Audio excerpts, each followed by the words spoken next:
I don't think I've ever drunk champagne before breakfast before. With breakfast on several occasions, but never before. Oh, I've got a wonderful idea.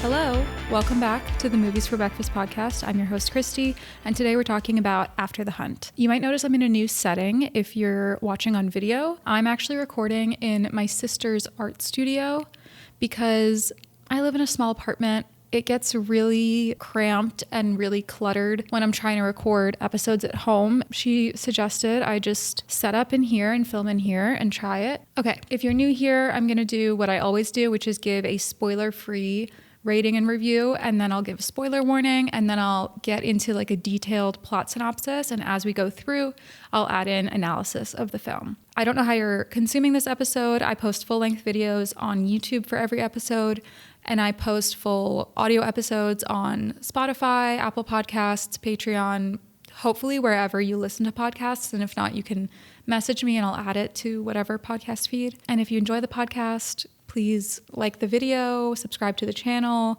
or rate me 5 stars and leave a review on the podcast apps. You can also follow me on TikTok and Instagram. I finally made an Instagram, guys, and I was right. People on Instagram are crazy. Okay. So look, I didn't hate it, but I didn't like it. I gave it 3 stars, which I feel like 3 stars for me can really mean a lot of different things depending on the situation. So I don't know. It's just, as far as I know, there are 2 movies in 2025 about rape in the context of academia. There's After the Hunt and Sorry Baby. I really, really wanted to like After the Hunt as much as I liked Sorry Baby, not even directly comparing them, just like I loved Sorry Baby. It's possibly my favorite movie of the year, definitely like tied for my favorite movie of the year at least. And After the Hunt just wasn't so great for me. And it's frustrating because there were a lot of really great things about the movie. I really like Julia Roberts. I love Ayo Edebiri. I have no beef with Andrew Garfield. I thought there was some really smart cinematography. I thought there was a great score, but none of that can outweigh the writing. And ultimately, if I don't like the script and if I don't like the story, then no amount of like perfect execution is going to make it a good movie. And I feel like this is kind of one of those situations. And in terms of my impression of Luca Guadagnino going into this movie, I mean, I liked Call Me By Your Name a lot when I first watched it. I watched it when I was like 19, so it was like the perfect age to sit there sobbing on the floor. My roommate like came home and found me just like sobbing on the floor, being like, I can't believe this is how it ended. Yeah, so I loved it at the time and I was like so emotionally moved by it, and I definitely think it has its like profound moments about youth and first love and all of that.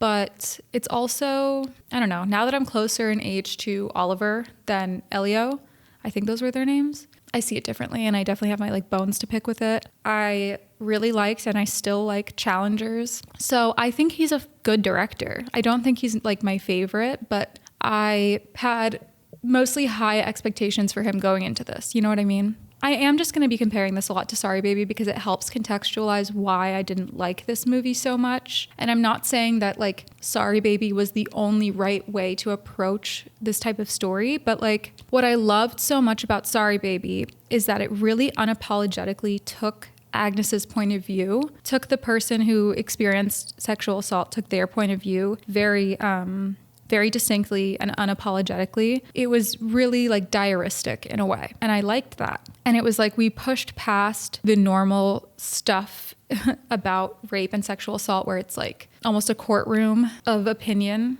And we pushed through to the psyche of the survivor and the experience in the aftermath of the incident. In After the Hunt, I just feel that kind of the whole thing is about how the sexual assault affects other people and not the victim. And that's 100% intentional. Like that's the point of the story.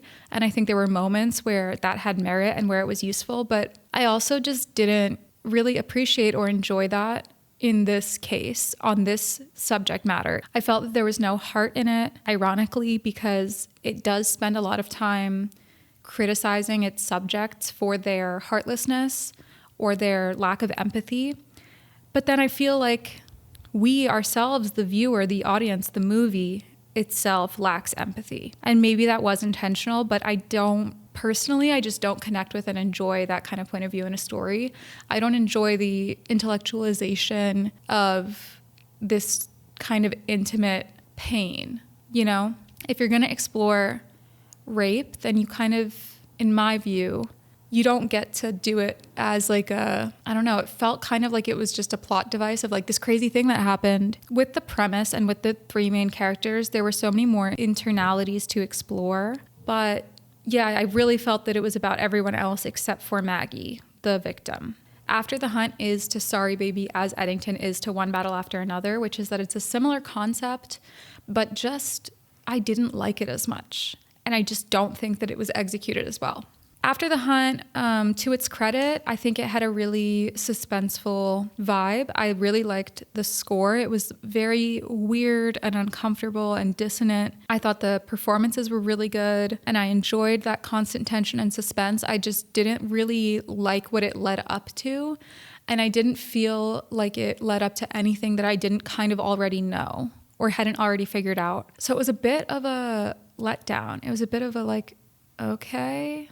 You know, that's how I felt. I think if you like Luca Guadagnino, if you're a huge fan of one of the main cast, go see it, whatever. I'm not deeply offended by it, and I don't think it's like necessarily gonna have a bad impact in any way. I just don't think that it has an impact. I don't think it has an emotional impact. I don't think it has a storytelling impact. I don't think it has much of anything, unfortunately, other than really cute outfits that I've tried to emulate for you today. Anyway, let's get into the plot synopsis and analysis. This is your spoiler warning. Spoilers are coming. Spoilers start now. If you keep listening, you're going to hear spoilers, and it's not my fault. Our opening scene follows arguably our main character, Alma, played by Julia Roberts, just starting her day and going through kind of like a normal routine of what her day is like. We hear a super loud ticking noise. It's kind of like ominous, like a countdown to something exploding. But she's just like kind of, you know, getting dressed. She commutes to campus, to the university. It took me like 2 seconds to recognize it as Yale because my family very recently visited New Haven and we did like a tour of campus and it was beautiful. So definitely Yale. And she teaches a small discussion section. We're kind of like montaging through this. She teaches a small discussion section in like a beautiful room at a beautiful big desk. And then she gives a lecture, and we see Maggie, played by Io Debris, is in the lecture class. They're talking about Foucault and the social contract. Throughout this movie, because they're all in the philosophy department at the university, there's a lot of name dropping of different philosophers and their like whatever their most famous thing is that they're known for. And I thought about going all into like looking up every single one and making sure I know the reference and explaining it. But I took a couple philosophy classes as required of me in my degree. I know enough. And I also just don't think that the philosophy references are super important to understanding the themes or the plot because it's so in your face, you really can't miss what's being talked about, which is not a bad thing. Like, I don't think it's good if you have to look up references to understand a movie, but I did feel like they were just nothing. They were just nothing sauce in the movie. However, to play devil's advocate for myself, I have hung around people like this. I did a liberal arts degree, and I know very well that it is accurate that economists walk around making jokes about famous economists. Philosophy professors make jokes about famous philosophers. So like it's on brand for the people. Like I don't mind so much in conversation when it's a little joke, but it's more so when we get the like scenes of them doing lecture or like discussing something in class that's like the subtext applies to the movie where I'm just like, ugh, roll my eyes. Like, okay. To me, that's very like the CW. Do you know what I mean? It feels like one of those high school shows. The A plot is a teenager shoplifting and the B plot is having to do a project in school about honesty, you know? Okay, guys, we get it. We're talking about power dynamics. So basically you get the vibe that she's just like a very put together, successful professor and you see a couple of her students. Then she basically is hosting a salon. I don't want to sound pretentious, but I actually don't know if people say that with a French accent in English or not. Anyway, she's hosting like a gathering of students and professors just drinking wine and talking about philosophy and whatever. She and her husband, Fred, who at this point you've just kind of seen him in the background of like one shot while she was getting ready, but we don't totally understand that she has a husband and that Fred is her husband until the end of this scene when they're kind of like the only two people left at the party, where they have like an intimate exchange, but otherwise they don't like sit next to each other as a couple. They're not like touching each other. I did actually like that. I like that ambiguity because it gives you the context that they don't really act like a super close couple, especially not with this company around. But they have a very nice apartment. I think it's on campus. It's like in a building, but it's like a very nice apartment, and everyone is sitting on couches and drinking nice wine and talking. Hank, played by Andrew Garfield, is already like visibly drunk, and he's sprawled out on a couch, like man spreading, for lack of a better word, in my opinion, very rudely, like slouched back, legs spread open. And Maggie, played by Io, is sitting on like the adjacent seat. He like brings up her thesis and is like, what do you think of her thesis? And Alma says, I think it has the potential to be great, whatever. Hank reaches over and like squeezes Maggie's thigh a little bit, or just puts his hand on her knee. You don't totally see like what his hand is doing, but you see that he reaches over into her space and touches her. And it's like in a playful way where he's just like, oh yeah, she's such a great student, whatever. But she's visibly uncomfortable. I also noticed that all of the women are wearing suits. So Alma's in all white, like a white blazer or cream, white shirt, white pants. Maggie is in like black and white or a darker colored suit, but none of the women are wearing like particularly feminine business casual. They're in very much like an androgynous sort of masculine business casual. I think it's very accurate that in this male dominated space, I mean, it's Alma's is hosting and she's a woman, but it's mostly men. And obviously like philosophy as a field and the philosophy department at Yale that they're part of is very male dominated. It makes sense that the women would kind of conform in a way to that and try to minimize the expression of their femininity, you know? Like maybe if I don't put on lipstick, they'll forget I'm a woman and that they think less of me subconsciously. Not that any women who dress in menswear or androgynously are going through that kind of like psychological process I just described. I just mean in the context of this movie, it made sense. Okay. Something I really liked about Sorry Baby, and that I think After the Hunt actually does pretty well, is emphasizing how isolated and insular an academic environment can be, that it really is very cult-like, that these people spend all of their time just with each other in a small town where there's not much else going on besides the university. They're spending all their time working on their papers and their research anyway, so all of their socialization is with these people, and that breeds an environment that people behave weirdly in. It makes people who maybe normally are very independent and express themselves in a certain way, makes them conformists, and it makes people who, you know, normally would be confrontational, avoid conflict because you're stuck with these people. That type of thing that comes out of like a summer camp environment or like a culty environment, I really enjoy. We have 4 couches all arranged around a central coffee table. At a certain point in the conversation, we keep cutting head on to each sofa. I have talked about the 180-degree rule before, but in case anyone doesn't know what it is listening to this, it's basically just the idea that a camera should be confined to 180 degrees of motion around a set or around subjects to prevent the viewer from getting disoriented and confused. However, directors can break this rule intentionally to create a certain feeling, often like a disoriented feeling or an uncomfortable feeling in certain moments. This scene is very much breaking the typical 180-degree rule, and I think it's perfect because it feels like the type of conversation where everyone is a little bit nervous to sound stupid. Everyone's trying to say the right thing to be perceived the right way, but there's also a lot of like passive aggression. And when you're looking at the people talking on the couch and you can't tell who they're looking at or who's looking at them, you feel the way that they feel, which is kind of like crowded and on the spot. It's not like a genuinely warm and comfortable environment. It's very performative and uncomfortable for most of the people there. And if every time you open your mouth to say something, you are so self-conscious that you must come off smart and clever and that you belong in this group, it is kind of like being on stage. And so when we're looking at you head on, you're like performing on a stage, and that's what it feels like. It's a very simple but great example of how cinematography is part of the storytelling process.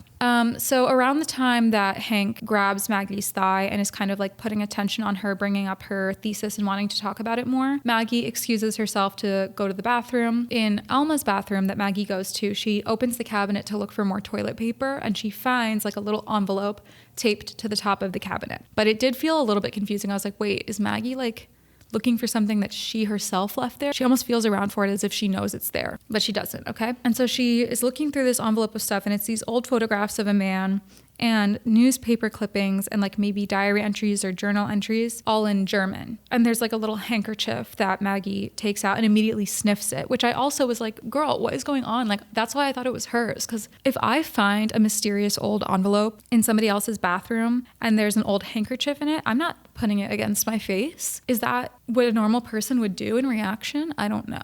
But she takes like one of the newspaper clippings or something, puts everything else back and puts it back where she found it. And then she goes back to join the group and Alma sees her and kind of like mouths to her like, are you okay?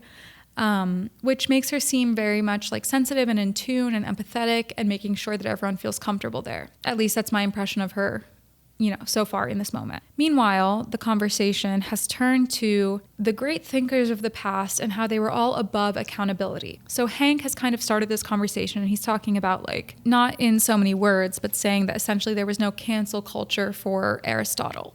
Okay. It's like exactly the kind of like lukewarm, kind of useless take that you hear in these environments with people who think they're very, very smart and have great things to say. I recognize the irony of saying that with a microphone in front of my face. Thank you. No need to comment it. One of the students, like kind of it looks like Maggie's peer level because Hank is like above Maggie. He's like an assistant professor or something. Alma is like a more respected or higher ranking professor, but Maggie and their other people there are students. So one of the other students, he basically implies that Alma is going to get tenure because she's a woman. So Alma and Hank are both in the running essentially for tenure. They might both get it. They might neither of them get it. It might be one of them and not the other. And they're friends. So it's like a little bit awkward and a little bit tense. But one of the students is like, well, I mean, I think we all know what the outcome is going to be. And everyone's like, what are you talking about? And he's like, I mean, it's, you know, he's kind of being cagey about it. And finally he basically spits it out and says that like in the past, being a straight white cis man was an advantage, but now it's actually a disadvantage because if you have Hank, a straight white man, and Alma, a straight white woman, and they are supposedly equally qualified for a role, even though it doesn't seem that that's true.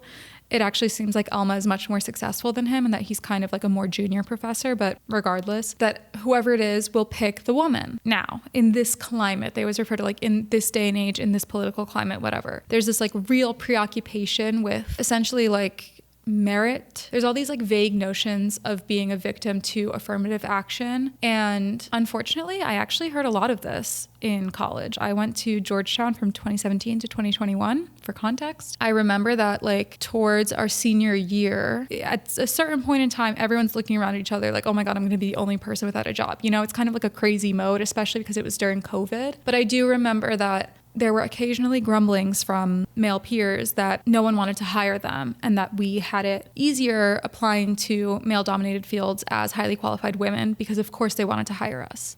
It's a really frustrating and like kind of hurtful take, and it's really crazy because I actually found out directly the next year when I was recruiting for the same company that had hired me. There was zero discussion of how to recruit diverse candidates. The only training that we got was kind of like a liability prevention training, basically telling us not to favor candidates because they are women or because they are people of color, because that would be illegal and like discriminatory hiring practice, which like obviously every company needs to cover their bases like legally with HR and whatever. I just think it was really insane to think that like from the other side, from the academic side, students are thinking like, okay, they definitely want to have the right statistics and they want to make sure they hire enough women and people of color. On the inside, that's not happening. And so when someone in a privileged position from whatever element of their demographics blames their lack of success or their lack of offers on not being the right demographic, it's really rings pretty shallow. And I think it's a tired take. I don't think anyone serious really believes it. And I think that we can have conversations about merit and about affirmative action and all of those things without turning it into a woe is me, I've been wronged story. That's just my opinion. Anyway, in this case, it's clearly an insane thing to say because Alma is like extremely successful and more experienced than Hank. And so it would make perfect sense that she would get tenure and he might not. But at this point, they don't even know. Like they might both get it. Neither of them might get it. But Maggie kind of jumps to Alma's defense and eats that man up. And she's just like, are you seriously implying that the fact that she has clawed her way to this successful place despite being not taken seriously by men at every turn means that she's less qualified. You know, Alma doesn't really say much to defend herself. She just kind of like nods along with Maggie and is like, yeah, what she said. She doesn't rise to it. It's part of the themes that are going to play out in this story is like the generational difference in how we react to perceived injustice. And I think it's true that a lot of times, like with more experience and with more age, there comes a fatigue. And she's heard this kind of thing a million times before. And I think she's just at a point where she's like, okay, whatever. Maggie is still young, relatively, and still early in her career and still has whatever, the energy or the optimism left to call that type of thing out when she sees it. As the party's kind of dying down, we see Alma and Fred, her husband, sitting in the kitchen with a big vase of flowers in the frame in between them. And so they look very awkwardly spaced, and clearly like the shot of both of them together is bifurcated by this huge thing of flowers. And like I said, it's not even clear that this is her husband until even later. At this point, you're like, maybe they're just really close friends. I don't know. But he says something to her along the lines of like, are you in pain? Like, I know you're in pain, referring to some kind of chronic pain or illness that she has. And she's like, no, I'm doing all right. I'm fine. So we'll get to that. Hank and Maggie are the last to leave the party at the end of the night. They've hung around. And as they're kind of like being ushered out, everyone's still giggly and chatty, the three of them, Hank, Maggie, and Alma. And Hank in the hallway goes to light his cigarette. And Alma's like, Hank, no smoking in here. Like, wait till you get outside. And he does this thing where he has the cigarette kind of like pursed between his lips, and he jokingly, like playfully brings the lighter closer to it, looking at her like, ooh, I'm gonna do it. I'm gonna light my cigarette even though you told me not to. She's like, come on, Hank. He laughs and he stops. Immediately, to me, this is one of the behaviors that drives me insane in real life when people do this. It's like this knee-jerk reaction to a boundary being to push back on it and not accept it immediately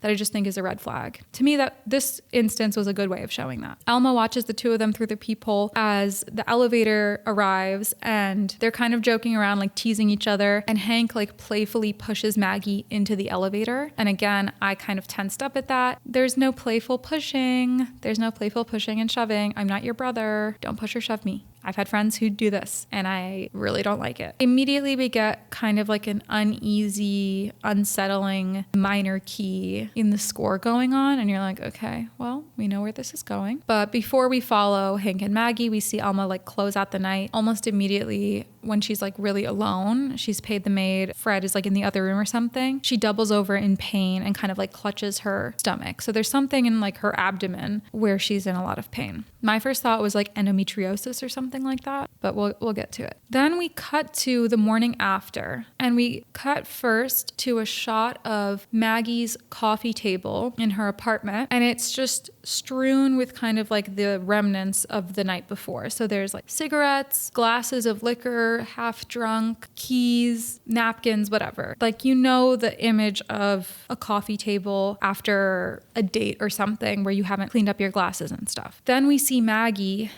wrapped in a towel, fresh out of the shower. She's standing in the corner of the room looking kind of shell-shocked and scared and like hugging herself and like looking at the coffee table. And yeah, this made my stomach hurt. This reminded me of Sorry Baby, where the rape scene was implied. We watched the outside of the house that Agnes walks into, and then we just watched the sky kind of get darker and darker without her coming out or without the shot moving at all.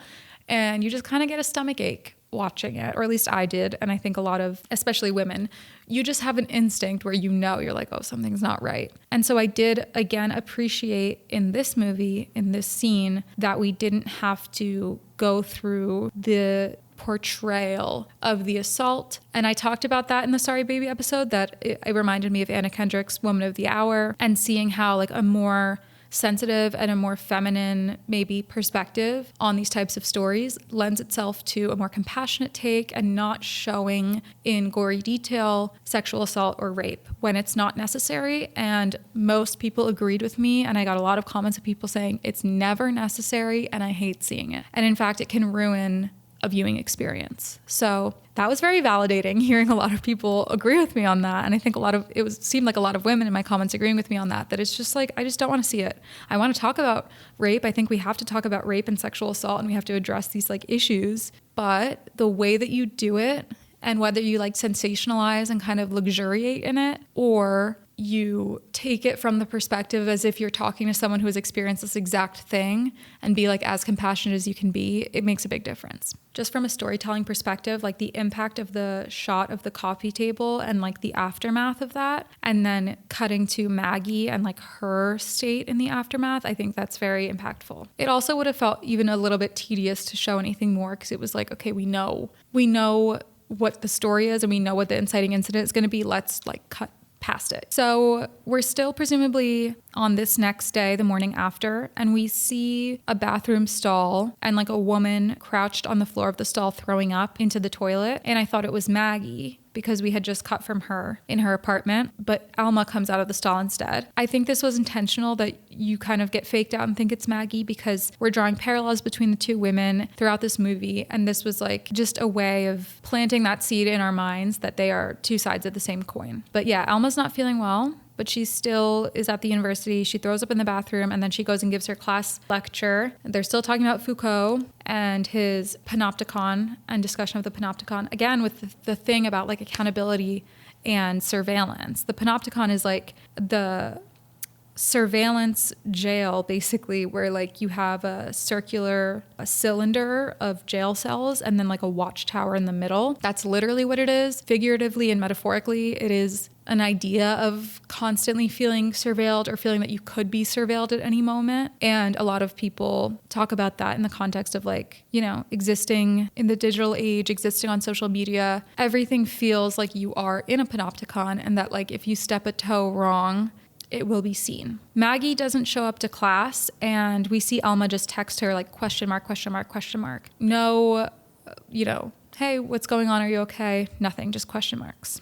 Alma's not warm and fuzzy. After school, Alma and Hank are very cozy together at this bar, kind of like a dingy sports bar, and they're sitting on these stools very close together, very flirty. Hank like casually kind of pokes fun at Fred, at her husband, because he's like, where's Fred? And she's like, he's making a cassoulet. He like loves to cook. Hank says something like, oof, that's brutal. And it's just this like subtle undermining of her partner that I think is also an accurate representation of how people suss out, like if you're down to make fun of your partner, then maybe they have a shot with you. You know what I mean? Like just this subtle kind of like undermining, implying that he's feminine, whatever. But yeah, Alma doesn't exactly defend him. And she brings up how Maggie didn't come to class that day, and immediately is kind of like, I don't know, I guess I gave her too much slack and she's taking advantage. And I thought that was so weird. She might have even exactly said she's gotten lazy, but definitely the implication was she's gotten lazy. And I thought, how strange that seemingly you have such a close relationship based on the salon, but then also one day she doesn't show up to class and you don't even ask her why. Other than sending her question marks, you just kind of jump to the conclusion that she has this bad quality, that she's lazy and that she's taking advantage of you. It's a very weird assumption to make. I think it speaks to Alma's kind of lack of empathy and tendency to make things about herself. She's like, oh, I gave her too much slack. She's now taking advantage of me. Instead of just being curious about what's going on, she jumps to conclusions. And of course, we can't ignore that calling your Black student lazy the first day they don't show up to class is definitely feeling microaggressive and definitely feeling kind of racist. Hank betrays no reaction in his face, really, when she says Maggie didn't come to class. He's just like, oh, really? That's strange. But he goes to leave and he gives her like the most intimate, lingering kiss on the cheek that it feels like they're almost maybe gonna kiss on the lips. And I mean, if I saw my spouse in that compromising position, I would jump to conclusions myself that you were already cheating on me. But okay, they have a weird sexual tension together. We get some very rainy, gloomy, almost ominous shots around campus, around like the residential squares and like walking paths. And then now it's like evening time. We find Maggie crouched on the ground, hugging her knees, wet as a rat from the rain. And Alma finds her that way, like outside her door. And she's like, whoa, what's going on, Maggie? Like, are you okay? Come inside. Let me get you a towel. You can dry off. Let's talk. And Maggie's like, wait, is your husband home? Like, is Fred there? And Alma's like, I mean, probably. Maggie's like, no, I have to talk to you in private. Like, I don't want to go in there. So clearly she's still kind of reeling and in shock from the previous night and doesn't feel comfortable in a house with a man, even if it's this man that she knows fairly well, that is the husband of this woman who she trusts. She's like, we need to talk about this one-on-one. And I completely get that, because at the end of the day, like, sometimes you do only feel safe with someone who you think probably gets it and maybe has experienced something similar.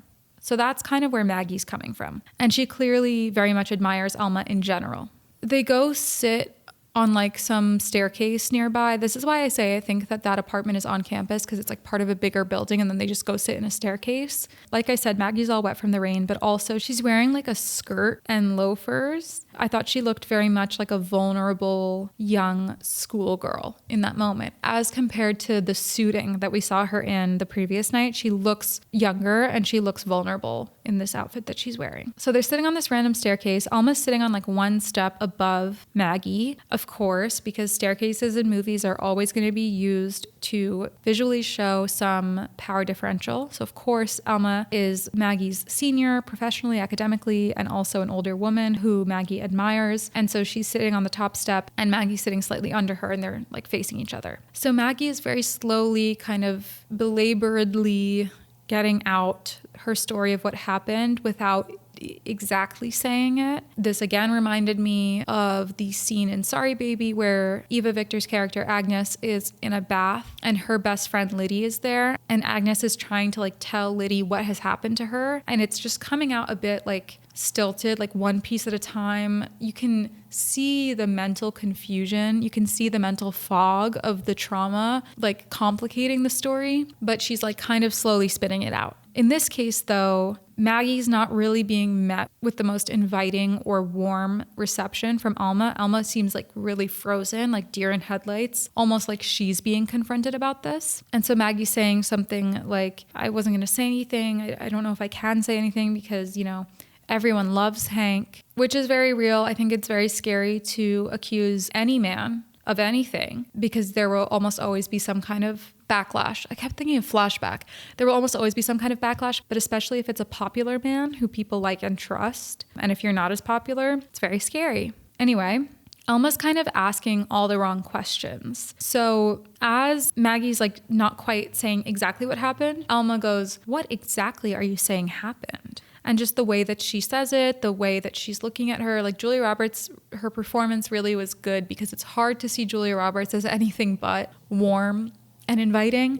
She famously has a very warm and inviting vibe and usually plays characters like that too. But she definitely had like this, like I said, deer in headlights, like what are you saying? Like what happened? And Maggie's like, well, you know what I'm saying. There's this like foreground blurred darkness, and then in the middle of it, very claustrophobically, you see Alma's face, like her facial features. So she appears very much trapped, cornered, claustrophobic, cagey, which is exactly how she's feeling and how she's reacting. She says, why are you telling me? Why me? Immediately makes it about herself, makes it as if Maggie is like doing something to her by telling her, like thrusting this onto her. If Maggie was hoping to get some affirmation, validation, and comfort, she's not getting it here. Alma's all business. She says, did you tell anyone else? You can't even tell what Alma is thinking. Like there's no validation or affirmation because all of this can be taken in different ways. What are you saying happened? Sounds kind of like doubtful. Why are you telling me? I don't want to help you with this. Did you tell anyone else? I hope you didn't tell anyone else because we need to contain the situation. Do you know what I mean? Like all of this can be interpreted in a adversarial way. And Maggie's kind of like, you know what? Like forget it.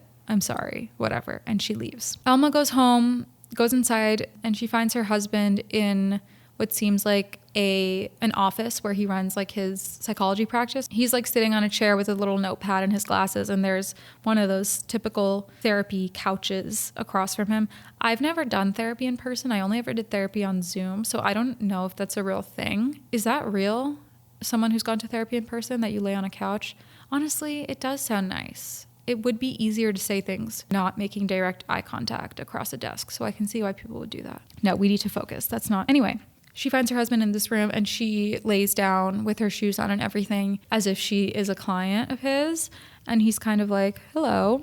She's asking him seemingly innocuous questions about his day, the clients he's seen today, you know, if he ever has had a client not like something he told him. He's suspicious of this because it seems like she rarely is curious about his work or rarely comes home and asks him questions like this, which is kind of sad. He's like, did something happen today? And she's like, no. We get a close-up shot of her hands, just her hands. Her like nails are painted black or dark and her wedding band on her hands. And throughout this movie, we get so many shots of hands gesturing, tapping, hugging, touching. I actually did like this. I just felt that if anything, it was a bit overdone. And this is the type of criticism where it really is subjective and it really is just about how you read it in the moment. But in the moment, in the mood that I was in with this story, I felt like, okay, we get it. You're very clever. But it read to me like a student film vibe of being like, now I'm going to do a cinema shot. You know, now this shot is really cinematic. And it felt a little bit forced. Very subjective. I'm not saying it was bad or stupid. It's just how I felt about it. And then he goes and sits next to her and like puts her feet on his lap and is like massaging her calves. And again, we get a close up on his hands and his wedding band. And as he's like touching her, she gets up kind of abruptly. Definitely seems like he's seeking closeness and intimacy with her, whether that's like sexual or not. And her coming home and asking questions about his day, he saw that as like a good sign that she was interested in him, but she's pulling back as soon as he acts on it in any way, which seeing her reaction to like physical closeness with him versus with Hank tells you a lot. She's a lot more open to Hank than to Fred. And Fred is like, what happened today? Like, why are you asking all these questions, basically? She goes, I think I might be cold. I think I might be a cold person. In my head as the viewer, I'm like, okay, so you know that the way you reacted was not appropriate or compassionate. Maybe you can fix it. He says something that I think he thinks is going to be reassuring, but is not reassuring, where he's like, I don't think you're cold. Impenetrable, maybe. Aloof, but not cold or unfeeling. And she goes, I didn't say unfeeling. Almost the kind of friend where they're like, do you think I'm making a bad decision? And you're like, honestly, maybe, yeah. And they're like, how dare you? Next day, Alma meets Hank at an Indian restaurant in town. I thought it was a diner, but it was like an Indian restaurant, but it's casual. And they sit in a booth surrounded by mirrors. This time, she is much colder to him, for lack of a better word, than when they got drinks at the bar, when they were very flirty, before Maggie had told her anything. Her sort of steeliness puts him on edge immediately, and he's feeling a little bit twitchy. I wrote down while watching this that the music was really strange. It's almost like a piano key is being pressed, but then it gets abruptly cut off before the note can like fully resonate. So he immediately kind of launches into making a case for himself. He's like, look, I know I sound like one of those guys and it sounds bad when I say this. And can I just say that anytime a guy says, like, I know what this sounds like, I know I sound like one of those bad guys, not a great indicator that they're about to say anything useful. The waitress comes around and he's very much like, I'll get my usual, please. And he's just so cocky and like entitled. This is what I'm saying, where like everything about him and everything about his demeanor is so ick and so over the top gross. I just don't understand how he's existing in this world and everybody loves him, you know? He's like all sweaty and fidgety. We get this shot of him with very little nose room, which is another concept I wanted to throw in that comes up a lot. All that means is like, usually we're not looking at people directly head on from the camera, right? Their like face is turned 3/4 or to the side, sort of towards one direction. How much space there is in the shot from the front of someone's face, from the tip of your nose to the edge of the shot, is nose room. And so normally, like, if you want everything to be normal, neutral vibes, you want to make sure there's more room in front of someone's face than behind their head. There's all this room behind his head in the shot and almost no room in front of his nose. The effect of that framing is that you feel cagey and trapped. You feel like he is kind of backed into a corner. It is a vulnerable, uncomfortable, claustrophobic shot to frame someone in. And what's also cool about this is he's sitting in the corner where like two mirrored walls meet. And so there's him And then there's two different reflections behind him in the mirrors. It's a very stylized shot. It looks like his being, his personality, the version of him that he portrays and the version of him that is under the surface, it's all falling apart now. So his story, his version of events is that a while ago, he caught Maggie cheating, plagiarizing for her thesis. He thought maybe he could probe her into admitting it or like somehow letting her cards show at the salon by bringing up her thesis when he did. And she did get uncomfortable when he brought it up. But of course, from my point of view, it's because he was touching her leg. So he says he thought, if he got her alone, maybe he could push her to admit the cheating. Alma is listening to this and she's not very impressed. She has normal nose room, but her reflection is also beside her, just one reflection. So you feel that she's also starting to maybe be in two minds about it and not know exactly what to believe, but she's generally pretty firm and definitely a lot more stable right now than Hank is. And also something I liked is that while we're on her shot, while we're looking at her, you can see Hank's like hands gesticulating and encroaching into her frame. He's always just like a little bit too much in your bubble. And especially in this context, like he's ranting at her, stuffing his face and talking at the same time with his mouth full and gesticulating towards her. And you just feel kind of overwhelmed and a little bit disgusted by him. Definitely bad manners at the minimum, gross troll behavior, if you ask me. So he admits that he walked Maggie home like he said he would, and that she invited him in for a nightcap and he said yes, which admittedly was a mistake. And Alma's like, yeah, that was so fucking stupid of you. So again, you're like, I don't know if Alma, is she saying that was stupid of you because it looks bad for you? Meaning that she doesn't think he did it? We still don't know. Hank says that kind of out of nowhere, Maggie mentioned that her partner was out of town and he was terrified that she was coming on to him because he didn't want to reject her. And he makes an allusion to who her parents are, that she's very well connected. So this, I think, is the first time we hear this about her. And so Alma's like, okay, then why did you go into a female's apartment alone and take a drink from her? And the way that she says it, again, she seems pissed at him, but she seems pissed at him in the way that you like chastise your child for getting in trouble at school. Not because you really care that they did something wrong, but because it's like, why do I not have to pick you up from detention at 5 p.m., And also like saying, take a drink from her, it almost sounds like she's implying that he was roofied, that like he's a victim in the situation. I don't think she's actually implying that or that she actually thinks that, but just the verbiage of like, why did you go there alone and take a drink from her? It's sort of like what people say when blaming victims. In rape culture is like, well, what were you wearing? Why did you go? Why did you take a drink? So the fact that she's speaking to him like this rings to me like he's the victim in the situation and that she's victim blaming. Finally, as the tension is rising and he's starting to feel more and more under attack, we cut to a straight up POV shot from Alma's POV looking directly at Hank. So he's staring down the camera lens talking. He goes on this whole rant about how Maggie fabricated all of this because he caught her cheating, and now it's her word against a lifetime of hard work and good deeds, he says, and good deeds, and advocating for women in philosophy, working 3 jobs. He's going on and on about like what a victim he is, basically. He works too hard and he's done so much to get to where he is that he can't let all of that be taken away because, this is a quote I wrote down, some lying little token bitch with a shit ton of money is exploiting this shallow cultural moment and says that I should give it up. Quiet part out loud. And Alma immediately is like, okay, don't ever fucking say that to anyone.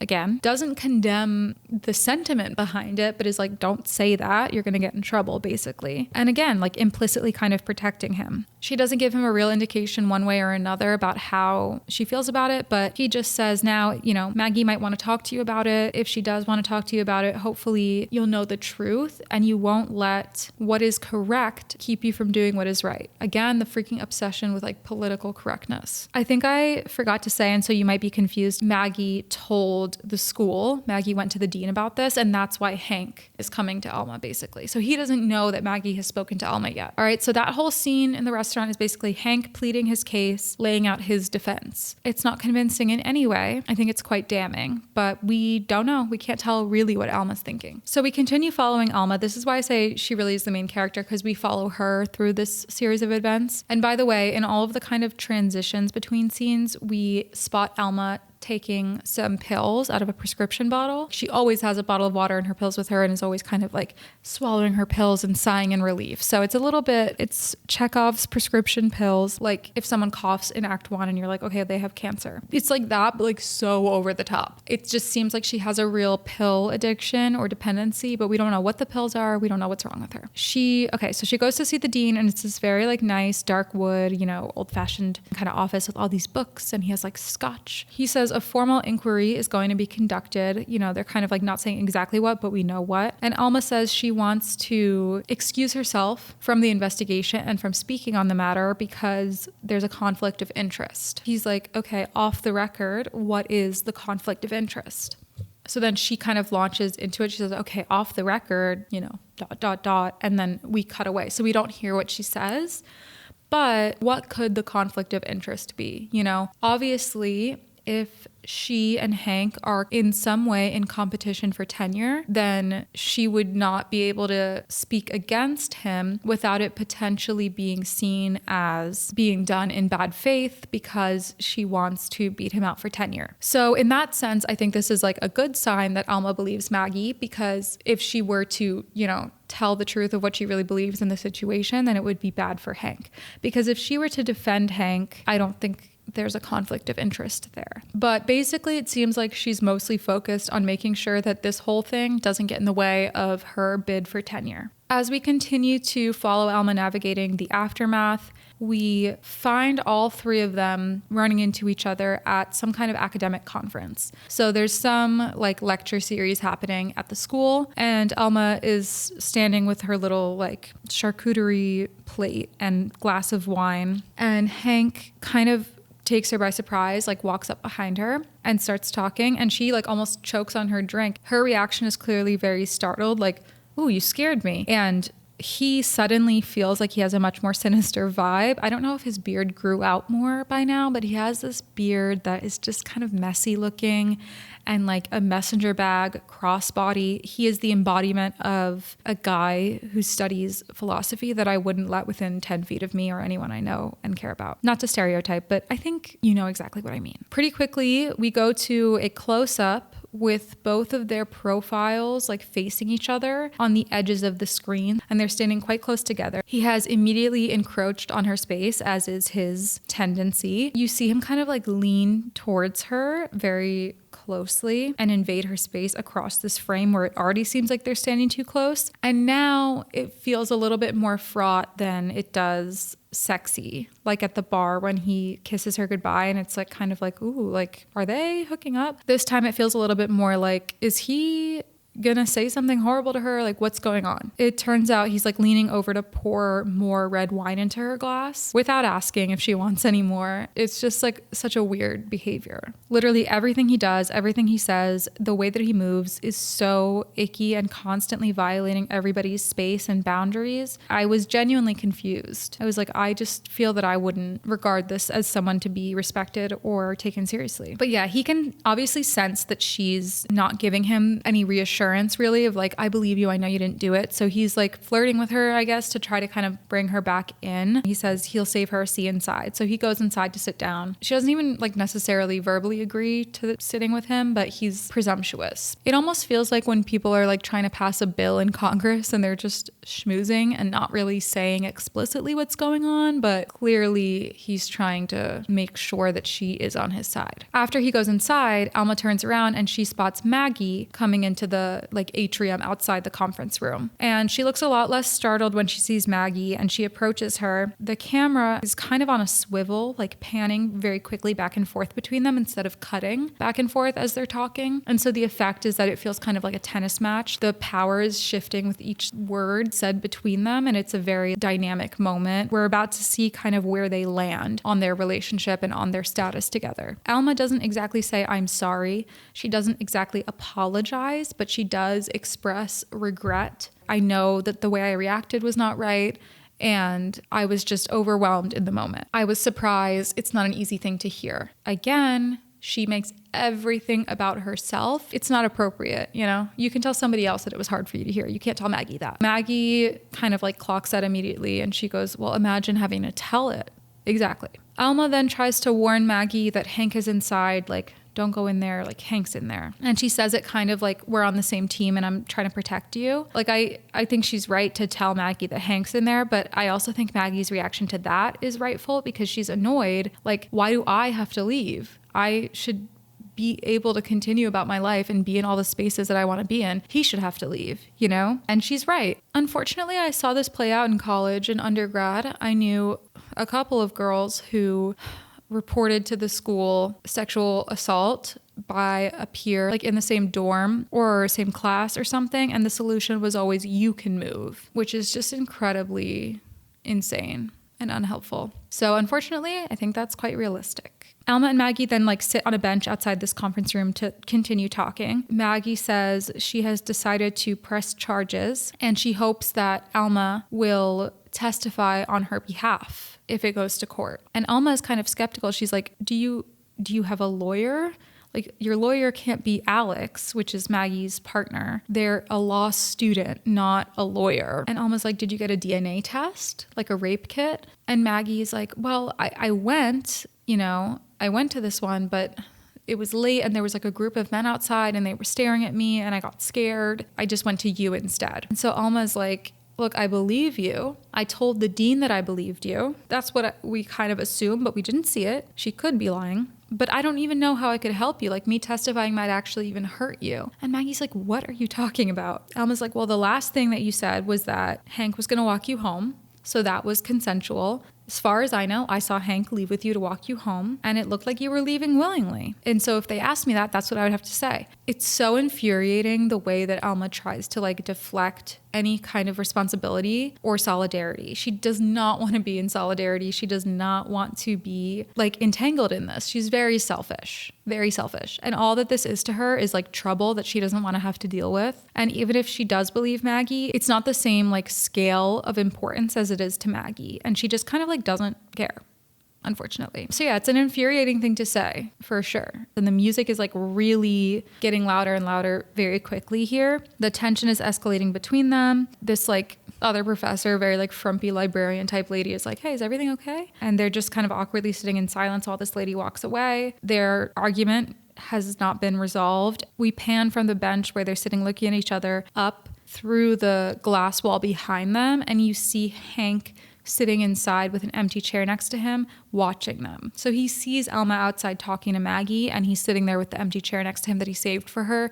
He's wondering, whose side is she really on? What are they talking about? Does she believe me? Very tricky dynamics here. Alma is throwing up again at home. It seems like the stress does not help. And she goes and gets the envelope that Maggie had found in the bathroom. And she sits on the floor and she's taking out the contents of the letters. She pulls out the handkerchief and she also sniffs it the way that Maggie did, which I'm like, that makes more sense because she knows what it is and whose it belonged to. I still think it's crazy that Maggie's first instinct was to sniff this handkerchief, but okay. It's unclear to me if Alma realizes that some of the contents of the envelope are missing or not. Maybe she does. Maybe she hasn't opened it in a long time and she doesn't know. She throws most of it into the fireplace and burns it, except for like one picture and one newspaper clipping. It's kind of weird because I'm like, I don't know what this is still, so I don't really care that she's burning it if she's not burning all of it. It seems like they wrote this as she burns the envelope and everything in it, but then later on, like for the plot, it didn't make sense and she needed to have this one thing from the envelope. And so they edited that to be, okay, she burns most of the stuff in the envelope because we need that to convey that she's trying to like move on from her mysterious past. It doesn't really have the same impact as burning the whole thing. Now, Maggie has taken something, we don't know what. She has burned most of it, we don't know what, and kept something, we don't know what. I'm like, okay. But what I liked about this scene is while she's feeding the paper into the fire, there's this very loud, very much like tonally off from what she's doing, reggae music, like steel drums, because Fred is always blasting music throughout the house, like while cooking. He's kind of like the more eccentric, more maybe like traditionally feminine one of the two of them. He's always like playing music really loud, kind of dancing around, prancing around, cooking. And so she's going through this, some kind of like psychological trauma moment, and he's just blasting his reggae. They're very disconnected. He doesn't know what's going on with her. Not his fault, but That's the vibes. And we just have Alma like staring into the flames pensively. They really wanted a scene where she's burning stuff and stares into the fire. All right, cut to the same very brightly lit, pretty classroom where Alma has discussion section on campus with a few of the students, which is like, I don't know, 4 or 5 students sit around this table and they discuss their readings for the week. Hank bursts into this room and Alma like reacts very quickly. She kind of like panics and like pushes him back outside. Like, okay, let's go talk in private, go to my office, because Maggie's inside in the class with other students. Hank like lets her push him out into the hallway, but he's kind of, you know, not seeming chill right now. And anyway, all the students inside can hear their conversation because he won't go to her office to talk. They're just in the hallway screaming. He's like gripping her arm. He's furious. He's saying, "Who are you? How could you? I got fired today." So he thinks / knows that she betrayed him, quote unquote betrayed him from his perspective, to the university. Alma is kind of implicitly denying that by saying like, "You're crazy, you're being so paranoid, let's go talk." But there's still this ambiguity of like, she's definitely just trying to de-escalate him because he seems dangerous right now. Her reaction is very repressed. She's not putting her foot down and like standing behind Maggie. She's kind of like whispering to the authorities like, "Hey, I actually do believe her," but then not really standing on that publicly or to Hank's face. And that just feels a little bit unfair because like Maggie doesn't have the option to be anonymous. She has to name his name and he knows it's her who named his name. And that's a very scary thing. And so I can see why she would want Alma to like kind of publicly stand behind her and have her back and legitimize her in that way. The students kind of like, a few of them come to the doorway and ask Alma if she's okay. They're trying to like kind of intervene because it's escalating. And the clock that we heard from the intro segment starts ticking loudly again. Like we had at the restaurant confrontation scene where Hank like pled his case, we get some close-up POV shots of Hank and Alma looking down into the lens, looking at each other talking. And it seems like maybe he's getting to her and making her question herself actually, because he's so furious. To me, his reaction is so unhinged. I'm like, okay, obviously if you had any doubt left, obviously this is a violent man, but it almost seems like her reaction is like, oh, is he this indignant because he really is innocent and he feels wronged by this? You know, like if you're accused of something and you're innocent, you're gonna defend yourself firmly. Seems like maybe she's actually doubting herself or just feeling a little bit uncomfortably confronted by having to like make a choice. Hank is now taking shots at everyone, calling all of them privileged, spoiled kids, fuck all of you, let innocence make false accusation blush. Imagine you're accused of rape and your response is a Shakespeare quote. There's nothing that could make you seem guiltier. So he's like kind of shouting at the students generally, but he shouts "fuck you" directly at Alma, and then he points at Maggie, who's like standing among the students in the doorway, and specifically says like "fuck you" kind of to her, and she runs away like down the hallway. Obviously she feels scared. So he's again victimizing himself, blah blah blah. You guys are all privileged, coddled hypocrites. He's ripping shit off like the pinboard in the hallway, and all the students are kind of just looking at him have this like public meltdown. Alma runs out after Maggie to find her, and they have kind of a similar scene where Maggie is crouched hugging her knees, like this time on the lawn under a tree, and Alma finds her. Alma's outfit here was really very cute. White jeans, brown belt, white button-down shirt, and like a cream sweater. She wears a lot of like all white, all cream. It's the facade of innocence and purity and reality of maybe being a bit sterile and cold. So Maggie is like sobbing, and I really felt for her in this moment. She's basically saying like, "I'm not crazy, right? Like it really happened." Because this public confrontation, I think it's natural. It makes you question yourself and be like, okay, I'm causing all of this. Of course she didn't cause it, but it feels like I'm causing all of this mayhem. Like, am I right about this? I'm right? Like sometimes you just need people to be like, yes, you're right. This happened to you. Alma's answer is, if it's real to you, it's real, which I don't know what to make of that. I don't think that's necessarily a harmful thing to say. She's not wrong, but somehow it still feels minimizing. Like it still feels like she's recusing herself from giving her opinion on whether or not it happened by saying like, you say it's real, so that means it's real. I actually think this is a stronger moment in the dialogue and in the writing, because you're not always going to know the right thing to say to be supportive of someone. Alma definitely doesn't know the right thing to say. But in this case, like it really is kind of an ambiguous statement that may or may not comfort Maggie, depending on how she takes it. Me personally, I feel like that's not what I would want to hear is like, yeah, if it's real to you, it's real. I would want to hear like, yes, it happened. Everyone believes you. I know it happened, whatever. But I think it's meant in good faith. So Alma tells Maggie like, okay, why don't you come over tonight? We can talk, extending a bit of an olive branch. And she, helps Maggie get up and they hug and we get another hand close up. So we see each one of their hands behind the other's back as they're hugging. And so you can see Maggie is kind of gripping Alma tighter behind her back than Alma is hugging Maggie. And they have kind of similar styled hands, like they have the same color nail polish on. It's like a dark red or black nail polish, sort of a Linkin Park After Dark, for those who know. And then the music is a bit ominous here rather than like hopeful. And we also cut kind of wide to see this big statue on the lawn. I don't know who the statue is of. I don't necessarily think it matters, but I think it represents like the institution of the University of Yale looking down on them imperiously. Like it's much higher above them and it's the shadow of the institution. Maybe it represents like authority in the conversation philosophically about justice. I don't know. So Maggie does come over for dinner, but Fred and Alma wait for her for quite a while. Like it seems like she's pretty late. So they're sitting across from each other on these two couches waiting for Maggie, and they're arguing because Fred doesn't want to wait anymore. And he's like, if it were you and Maggie here and you were waiting for me, you wouldn't wait. You would have started eating already. It's not really about waiting for dinner, but he's a bit jealous of the amount of like attention that Alma gives to Hank and Maggie both rather than him. And then it seems like out of nowhere, kind of unprompted, he calls Maggie a mediocre student with rich parents.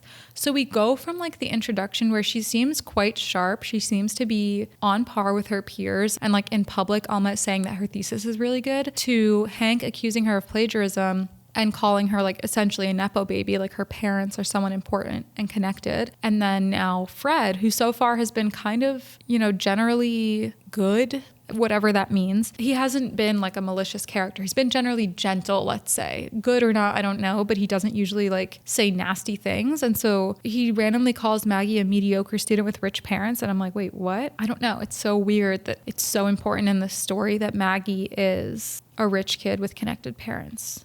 It feels like from a story perspective, from a plot perspective, they just wanted to add a layer of complexity and not have her be clearly the more oppressed person. Do you know what I mean? Like she is the youngest, it seems. She's a Black woman. And they were like, well, we need something to add in there to like make it a little bit more layered about power dynamics. So we'll add in like class and connections. And she's going to be really rich and high class and connected. And Hank will be like a self-made, starving artist, philosopher guy. And it's not inherently wrong or bad to write characters such as these two in this way. But do you see what I mean? That it feels circumstantial. It feels like we're arriving at the characters based on the plot and not going through the plot based on the characters. And that frustrates me and that rings very shallow to me. But, as Fred is shit-talking Maggie, of course, is when she arrives. And at the dinner table, again, it kind of seems like Fred is taking out his frustration with Alma on Maggie directly now. So he's like asking her about her dissertation and pressing her on it, even though she kind of keeps trying to like demur and change the subject. When he brings it up, she's like, oh, it's not interesting. Like, we don't have to talk about that. But it seems like she's also feeling a bit nervous and like on the spot. She came over to kind of reconnect with Alma and hopefully have like a comforting, supportive conversation. And instead she's at the table getting grilled by Alma's husband, who is not a philosopher, about her paper. And she says it's about virtue ethics and outward morals. So it's something about the difference between having like internal values about what is right and wrong versus like basically performing socially values to belong to a group, which again, I don't find this that interesting or compelling. I think it's a bit tired. It could be compelling, but it's not the way that it's done. All this conversation about the political climate we're in today, the cultural climate we're in today, how like everyone's just being performative. It's like, I just feel that you have to come up with something a little bit more interesting, a little bit deeper than that. That's not all that's going on. In Eddington, I kind of had this problem with the portrayal of the Black Lives Matter movement, where like we were in a small town in New Mexico and it was mostly white 15-year-olds, a small group of them doing Black Lives Matter protests. I'm not saying that that type of thing didn't happen or that was like inherently wrong, but basically the characterization of that was that it was mostly performative and shallow. And I just felt like it was a lame take when you're doing this like sweeping snapshot of society during COVID, during 2020, to portray the racial justice movement as like a performative group of white teenagers. So this feels similar to me, this whole like thematic thread of performing morals versus like actually holding them. Blah, blah, blah, blah. I'll give it credit where it's due in some parts of the story, but let me just say I don't think it's particularly subtle, and I don't think it's particularly impactful. What I did like about this scene, I'll give it credit on cinematography. We are breaking the 180-degree rule again. I know you guys love when I talk about this, but basically we get one shot of the dinner table where Fred is on the left of our screen, Alma is in the middle, and Maggie's on the right, okay? And then we cut to another shot where Alma's on the left of the screen, Maggie's in the middle, and Fred is on the right. This breaks the 180-degree rule. These are like opposite sides of the table being framed. The point is that during this dinner, the couple, Alma and Fred, are not a unit. They are not connected. Alma's kind of in the middle, and Fred and Maggie orbit around her, and Alma's kind of getting yanked back and forth. So on the one hand, when Alma's in the middle and Fred and Maggie are on either side of her, it's showing that they are kind of like sort of fighting over her and fighting over her attention and affection. Then when we have the shot where Alma and Fred are on either side of Maggie in the middle, we're seeing that Maggie is literally getting in the middle of their marriage and sort of interfering with their relationship in some way. Of course, it's not Maggie's fault, really. Like, she's not actively doing that, but basically that the couple are not united. And again, as always, when we do this at a dinner table, it's just uncomfortable and disorienting, which helps reinforce the vibe of the scene, which is pretty uncomfortable. So he's being like rude. He's being like skeptical about her paper. So she says something like, yeah, I just picked that, I thought it was interesting. And he's like, oh, you thought it was interesting? Very condescending. I don't know what exactly triggers it, but at some point he kind of like leaves the table dramatically and he starts blasting music in the other room like a petulant teenager. He's acting out. So then it's just Maggie and Alma in the kitchen talking together. And Maggie is saying like, I used to think I could rely on myself, but now I don't know. Girls are stopping me on campus to like tell me that they've had similar experiences. A reporter asked me if I would do an interview about it. So again, she's kind of like showing some trust in Alma and opening up about what this experience is like for her right now. And Alma immediately says, do not talk to the reporter. Don't do it. Don't tell your story to someone who wants to sell it. But even as she's saying this, like, I'm questioning, and as a viewer, you question her intentions. Like, is she really thinking about protecting Maggie, or is she thinking about kind of like damage control and containing this whole thing? And God forbid her having to speak in the press. She also says not to press charges. She tells Maggie, you will become radioactive. I know it's not fair, but you need the white men in academia to want to work with you. And if you press charges, you're going to be seen as like a problem. People are going to be scared to work with you. They're going to be scared that if they like put their hand on your shoulder when they say bye and leave the office, that you're going to say that they sexually assaulted you, essentially is what Alma says. I kind of did like this moment. I think it's true to a generational gap and sometimes just like a perspective gap amongst women, where the more experienced woman will say like, look, I know you think that you want to do what is fair for you, but the world is not fair. You kind of have to play the game a little bit for your own benefit, not to please anyone, but if you want to be successful, don't shoot yourself in the foot over this. And it's, you can see both sides.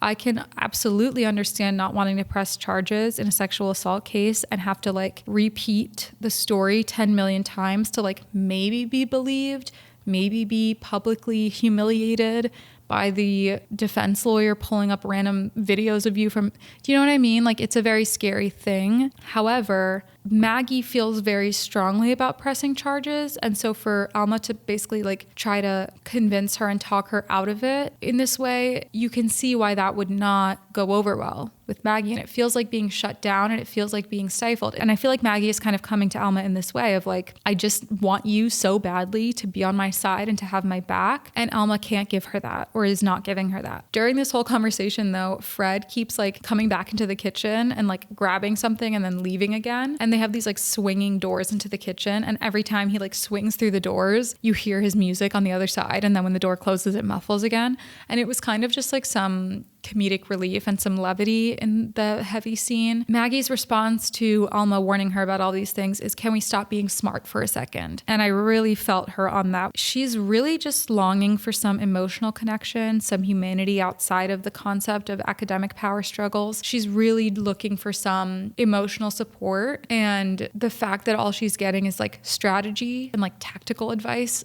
is not fulfilling her emotional needs in the moment. We get a shot on just Maggie's hands as she's gesticulating while she talks, and she's kind of like frantically, nervously trying to make her point with her hands. And then we cut to Alma's hands, and her hands kind of spread open, like invitingly, like, go right ahead. And she says, you can do whatever you want. You're looking for restorative justice, but what you're going after is revenge. This I thought was like way too far, very unfair, kind of assigning a malicious intent to Maggie's actions, which is like really uncalled for. Once again, kind of implicitly sympathizing with Hank by saying that this is like seeking vengeance against him. I don't care. Go seek vengeance. Go ahead. And it's also like she's not responding to Maggie saying, can we stop being smart? Because restorative justice is like not a buzzword, but it is conceptually loaded and like intellectual to an extent. And it's still not what Maggie was looking for. So then you see Maggie's arms cross. We end the conversation on their hands talking. Now that I'm really going through the plot, also I'm realizing that this entire movie, every scene is just Alma having like a one-on-one conversation with someone different over and over again. And that's why it's kind of boring. And I apologize. I'll speed up. Alma's been sitting in her office, I guess at the university, trying to listen to music and like clearly not distracting herself well. And Hank keeps trying to call her, which like interrupts her music from playing. And so she finally like throws her phone across the room, not wanting to talk to him. Alma goes to meet this woman, Kim, for drinks. We've seen Kim a couple of times. She's another member of the university faculty, and they're friends. I don't know why they're going to this college bar. I guess maybe all of the bars in New Haven are college bars. But I'm saying like they could afford a fancy wine bar instead.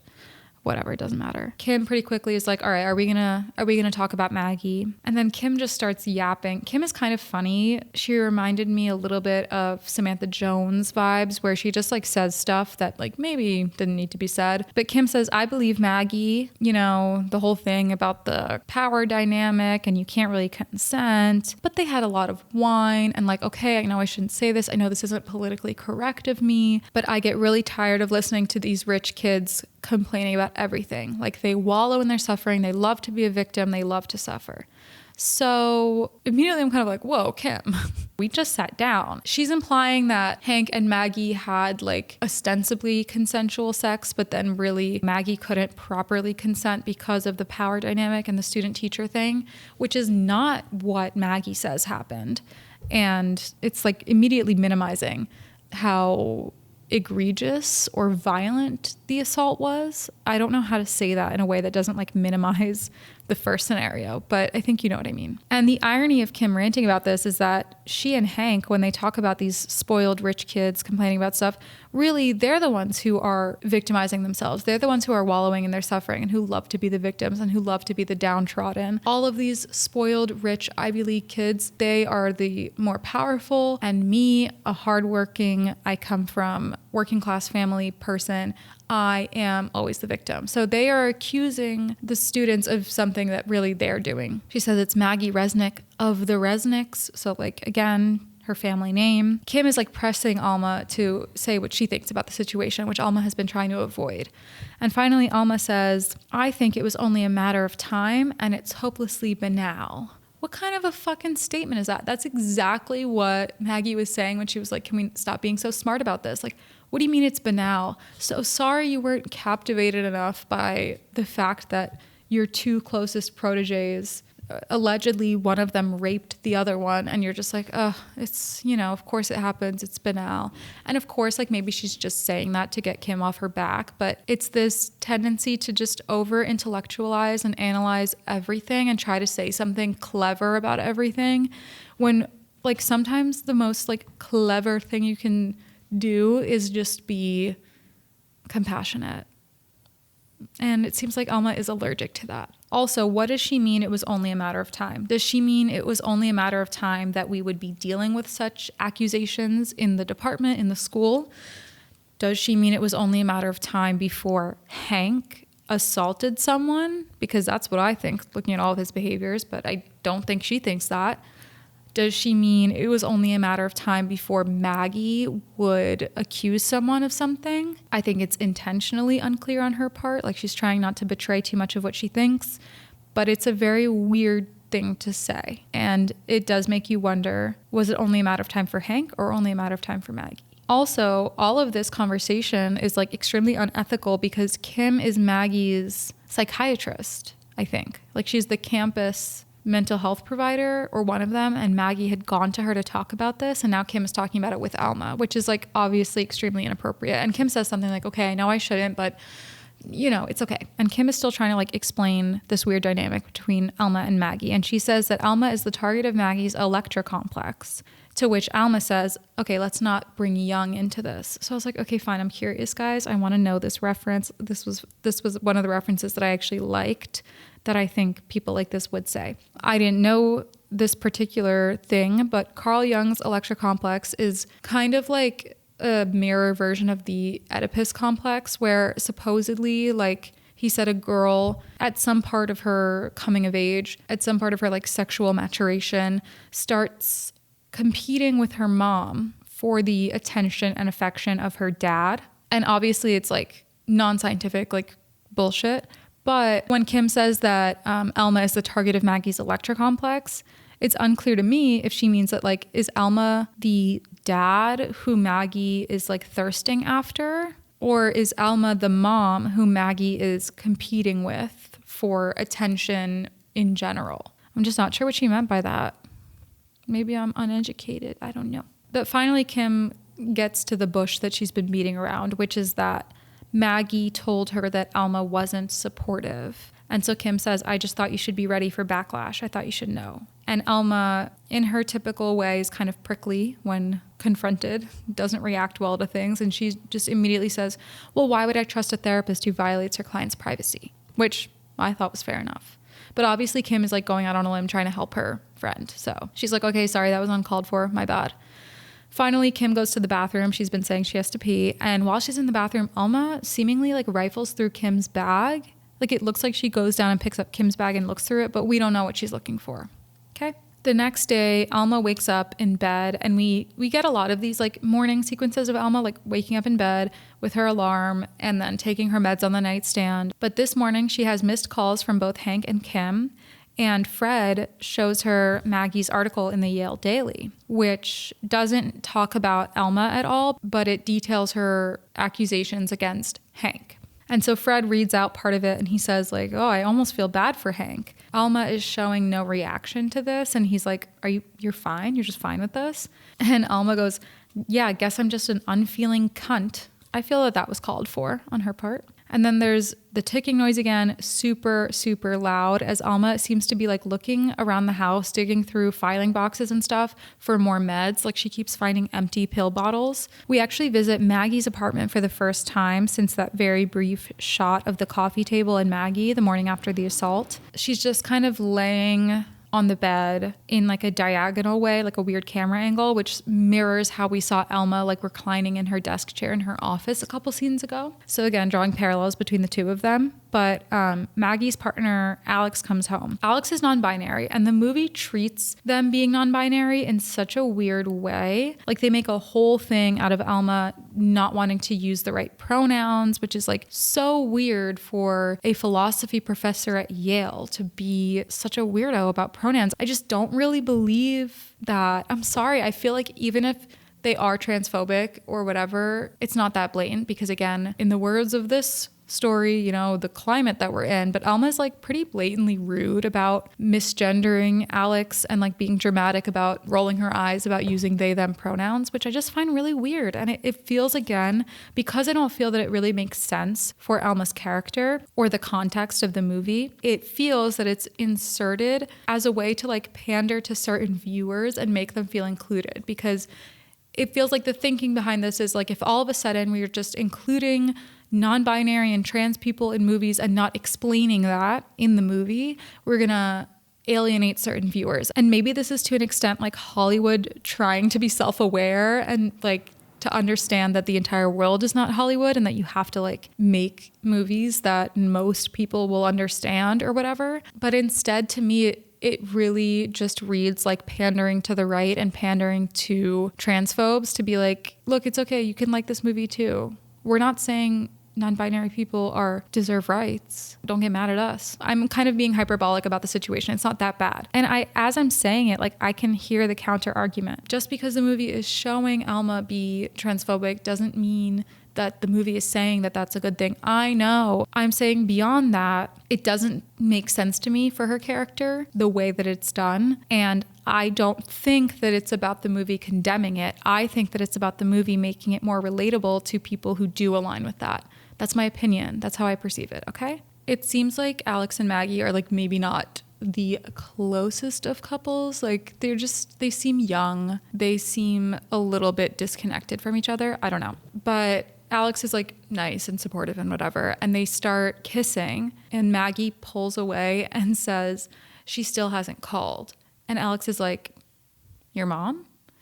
And Maggie goes, Alma. And Alex just like storms out of the room and slams the door. So clearly there's some jealousy there. And this is like a conversation they've had before where even if Alex is not jealous of Alma like romantically with their girlfriend, they're just like, you need to stop talking about this woman because it's taking over your life, you know? Meanwhile, Alma is going to a secret second apartment that seems like her husband maybe doesn't know about.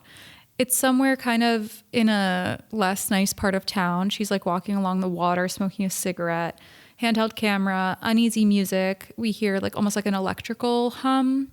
And I can't tell if this apartment is supposed to look crappy because to me, it's just like very stylish and lofty and a little bit sparse, but it's like nice and clean and everything. But I think compared to like her very fancy home, it's her kind of like crash pad. You know what I mean? It's not fancy, but in New York, it'd be amazing. Okay, so she has like a desk that she writes at and she puts up the photo that she took from the envelope on the desk and she's looking at it. And then we see she is translating that one of those old like newspaper clippings from the envelope, the one that she had taken and not burned, I guess. This is what I'm saying. This part of the plot, they needed that newspaper thing, so they kept it. But she translates that with like off-brand Google Translate on her laptop, and it says crying wolf ? But it's Wolf like the German last name, like Wolf, Wolff. Shout out Toto and Susie. Love you guys. Crying wolf. Girl who accused family friend of sexual assault admits that she made it all up. This is Alma's backstory, her big bad backstory that she's hiding. Maggie is simultaneously on the same translation website translating the papers that she stole from the envelope and basically piecing together the same story. Now Maggie knows like the truth of why Alma has been such a freak about this. Alma is, I guess, revisiting it. Like so much of this doesn't make sense to me, and maybe I didn't give it enough fair thought because I'm annoyed, but it's all in German. So she grew up in Germany. Why is it in German? She can't read German. Why is she translating it? What was the scenario why can't she read German? I don't know. And also she knows the story. Why is she translating it again? But sure. Alma wakes up some hours later on the couch in this apartment with her stomach pain, like waking her up, and she barely makes it to the bathroom to throw up again. Sorry if you have like emetophobia. That happens.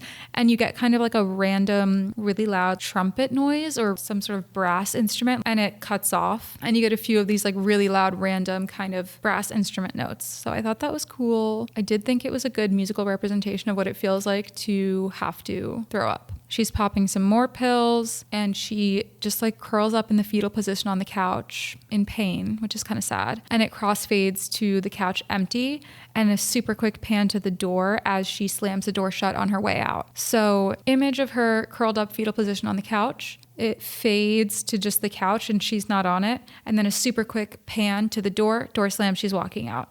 To me, that like sequence of shots signals a rebirth of sorts. I always talk about rebirths in movies, but like the way that she's laying on the couch in the fetal position and then she slowly disappears and suddenly storms out. It's like she's being kind of like thrust out into the world with this past trauma at the forefront of her brain again. And as you would possibly expect, she kind of starts to spiral. She goes to Kim's office and is like waiting for Kim to get there. But before she does, Alma like rifles through her desk and takes a piece of paper. We don't know what it is, but it's like same as she was going through Kim's bag at the bar. And then when Kim gets there, Alma's like, oh, never mind. Sorry, I gotta go. Turns out it was a prescription slip. She took a prescription slip from Kim and took it to the pharmacist like on paper, which is like pretty uncommon these days. Like mostly providers send prescriptions digitally or by phone. And so the pharmacist kind of is like, okay, wait, I have to check this. It's a controlled substance. And Alma's like kind of barely keeping it together. Finally, she gets the prescription filled. She gets to her car and takes the pill. And when she gets home, she finds Fred snoring in the bedroom with his laptop open on like a porn site. It takes forever for her to get down the hallway while it's playing. And then she closes the laptop and just gets in bed. The next morning, Fred is blasting some like opera, pretending to conduct a symphony over the stovetop as he cooks breakfast. And Alma comes into the kitchen. He's like, last night was so nice. Like we haven't slept that close together in so long. And she's like sitting on a chair against the wall and he crouches in front of her and is like kissing her stomach and like just kind of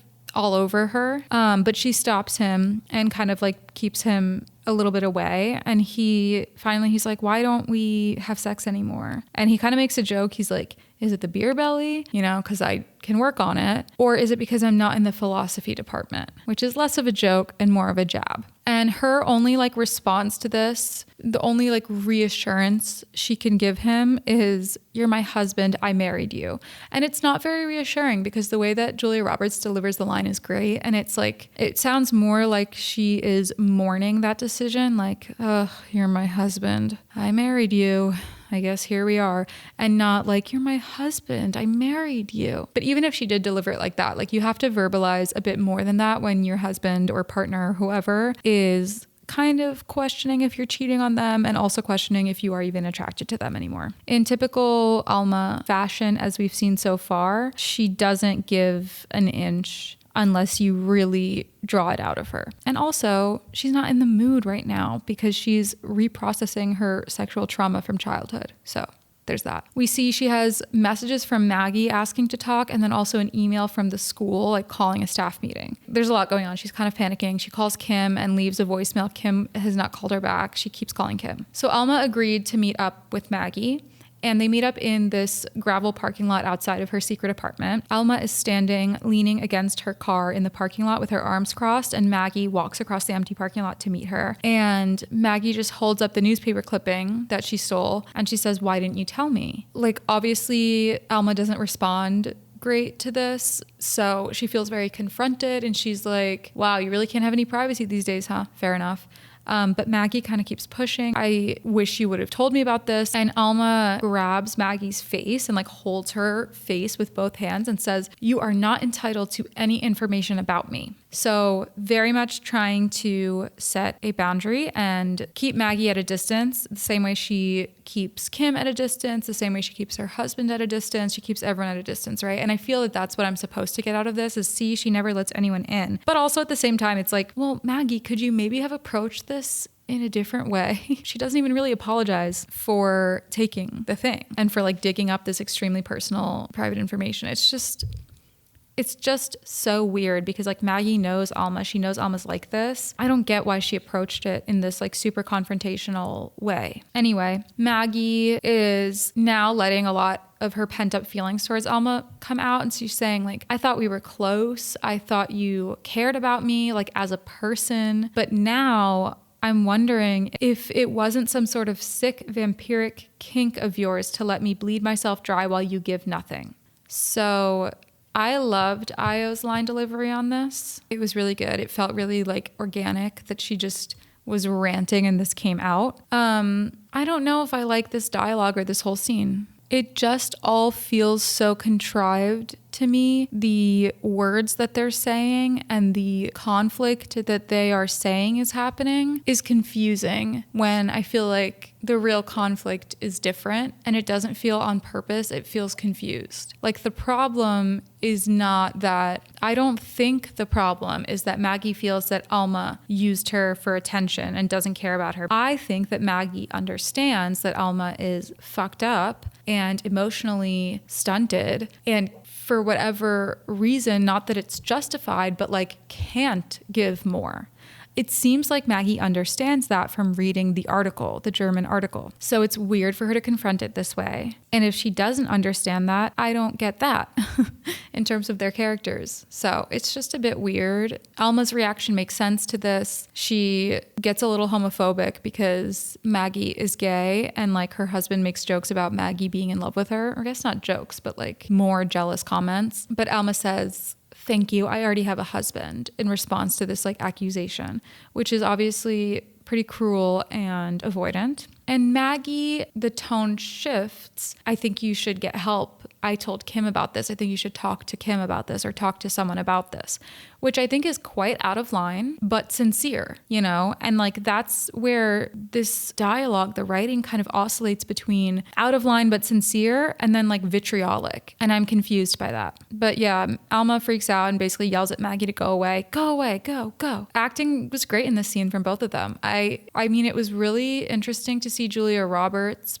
play this like very harsh, borderline cruel, very shut down character. It's so contrary to her like real life persona and to like other characters that I've seen her play, but I didn't question her in it at all. It felt totally sincere. I think she was great. And she's like scary when she's angry. But yeah, Maggie gives up and walks away, and Alma calls Kim again and is like, "I've been calling you like 20 times. Pick up the phone." All day in school, Alma is like being so mean to the students. Maggie's not there, obviously. And she has her regular discussion section with these 2 boys and 1 girl. And they're talking about Theodore Adorno. There is no right life in the wrong one. And what does that mean? And the girl brings up Ulysses and how he sees himself as a hero only when somebody else tells his story. And then what does the other mean? And it's this weird, stupid conversation. And Alma gets really mad at this girl, Katie, and is like so harsh basically and shutting her down and being like, "You're fucking stupid." And she does this like diabolical version of the Julia Roberts laugh, like the famous Julia Roberts like charming wide smile. She does that, but evil. Really good. Your whole fucking generation, like not everything you think that acknowledging that something is different is wrong, and that's what's wrong with you all. And I'm just like, wait, how did we get there? Like am I supposed to believe that this graduate philosophy student or undergrad, I guess I don't know, but I was reading them as graduate students. Am I supposed to believe that she is that fucking stupid that she's applying Ulysses and having somebody else talk about him to othering people in society? Like, it's really weird and confusing, and it feels like a very shoehorned in class discussion script to get another rant from Alma about the cultural climate and this generation being too sensitive. She's resentful of the younger generation being hypersensitive and snowflakes, basically. It was only good because Julia Roberts' acting was so good that I was like stressed out for the students, and it was good to see her lose her cool and lose her facade a little bit. And it was a little bit funny, like other students kind of try to defend Katie, and then she just turns on them too, and she's like, "And you, fucking Marcus." But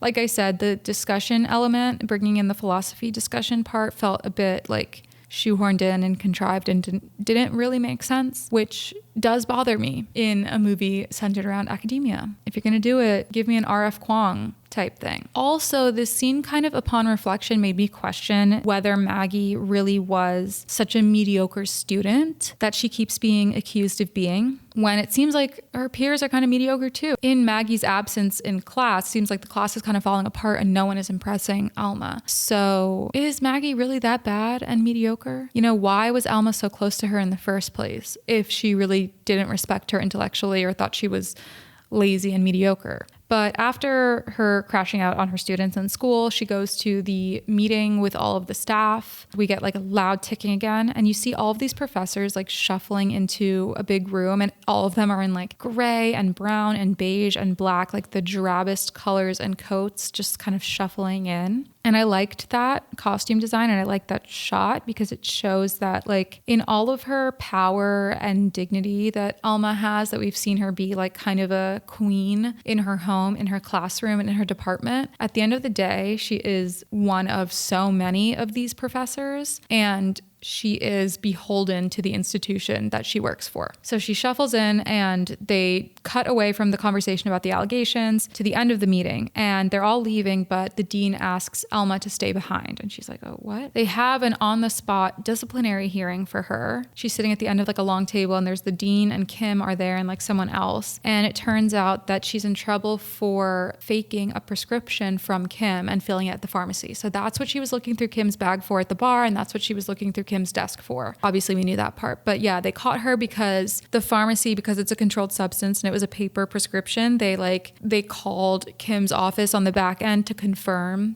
the prescription. And so Kim found out. Kim has decided not to press charges, but the 10-year conversation is paused indefinitely. And when he says that, it's almost like he's just told Alma that like she has stage 4 cancer. The way that Alma reacts is like just her whole face drops, her heart stops. I say her heart stops. How would I know that? The ticking noise that has been going on for the past like scene and a half just abruptly stops when he says the 10-year conversation is paused.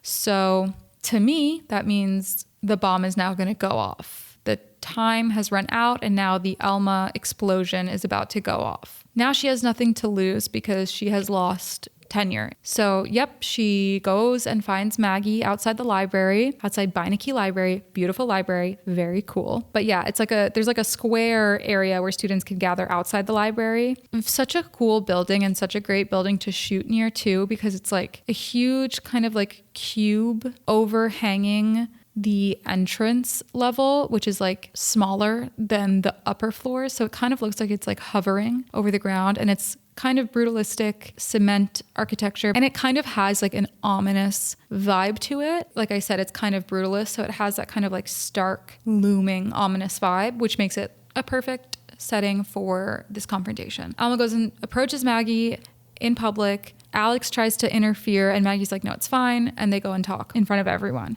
As Alex is like kind of trying to interfere and be like, wait, leave her alone, Alma has this line where she addresses Alex as they. She says, they go away, like to Alex, they go away. I mean, Julia Roberts is funny, and the way that she said it and the way that she delivered it was so like erratic, screaming out of nowhere. I do find that funny, just the line delivery. But I again kind of shake my head at these cheap jokes about pronouns. Like, it's not funny. It's just like a weird wink wink at the audience to be like, haha, we all think this is silly, right? Don't come for me saying just because a movie depicts something doesn't mean they endorse it. I know that's not the intention here. I'm just saying that's how it reads. Julia Roberts' line delivery on this reminded me a lot of Leo in One Battle After Another, where he would like have these outbursts. And I do think like spontaneous outbursts are funny.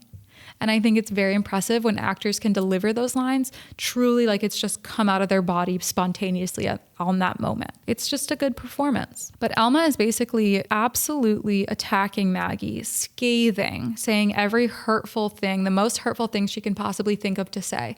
In her mind now, her crashing out and having to like scheme to get her pills is because of all of the stress of her old trauma and of this investigation has caused her, which in her twisted mind, she like traces back to Maggie as the source of the problem, even though of course it's Hank. But she yells at Maggie. She says, you were like my shadow. You were obsessed with me. You took on all my mannerisms, you dress like me. And like they are wearing similar outfits as she says that, with the gold necklace on a white t-shirt and everything. I know you have feelings for me. You are the worst kind of mediocre student. You have no talent. You have all the resources in the world, but no talent. You're wasting everyone's time. I know you plagiarized your paper. You're so desperate to prove that like you deserve your status. Just horrible, horrible stuff that she's saying. Like, truly seems like she's cooking up the most hurtful possible thing to say and then saying it. And Maggie has pretty quickly like caught on that Alma is not right, like not in her right state of mind and not stable right now. And they're in public.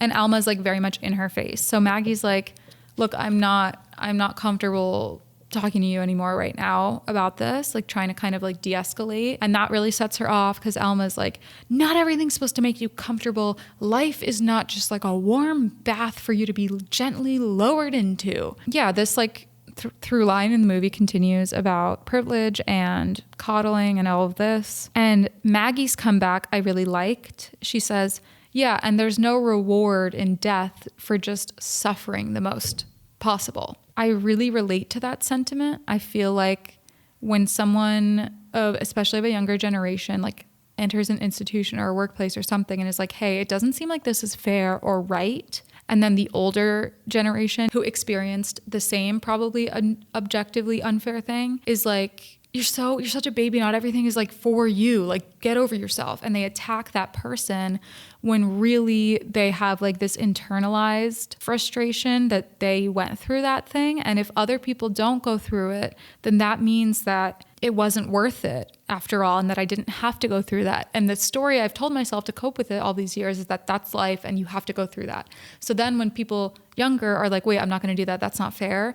It feels like a betrayal, and it feels like you would then have to face your own truth and face the facts of like how you've been wronged and how you've been mistreated. And that's just too overwhelming to do. So it's easier psychologically and like psychologically safer to just reject the notion that anything could have been different for you either.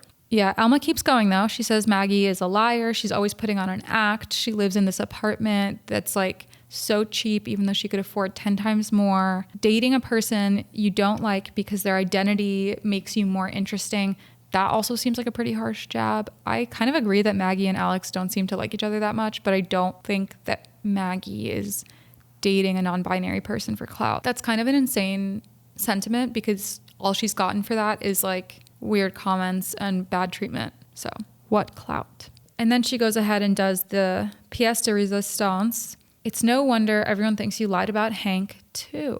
And Maggie slaps Alma across the face for that, and everybody cheered and the movie was over. No, I'm just kidding.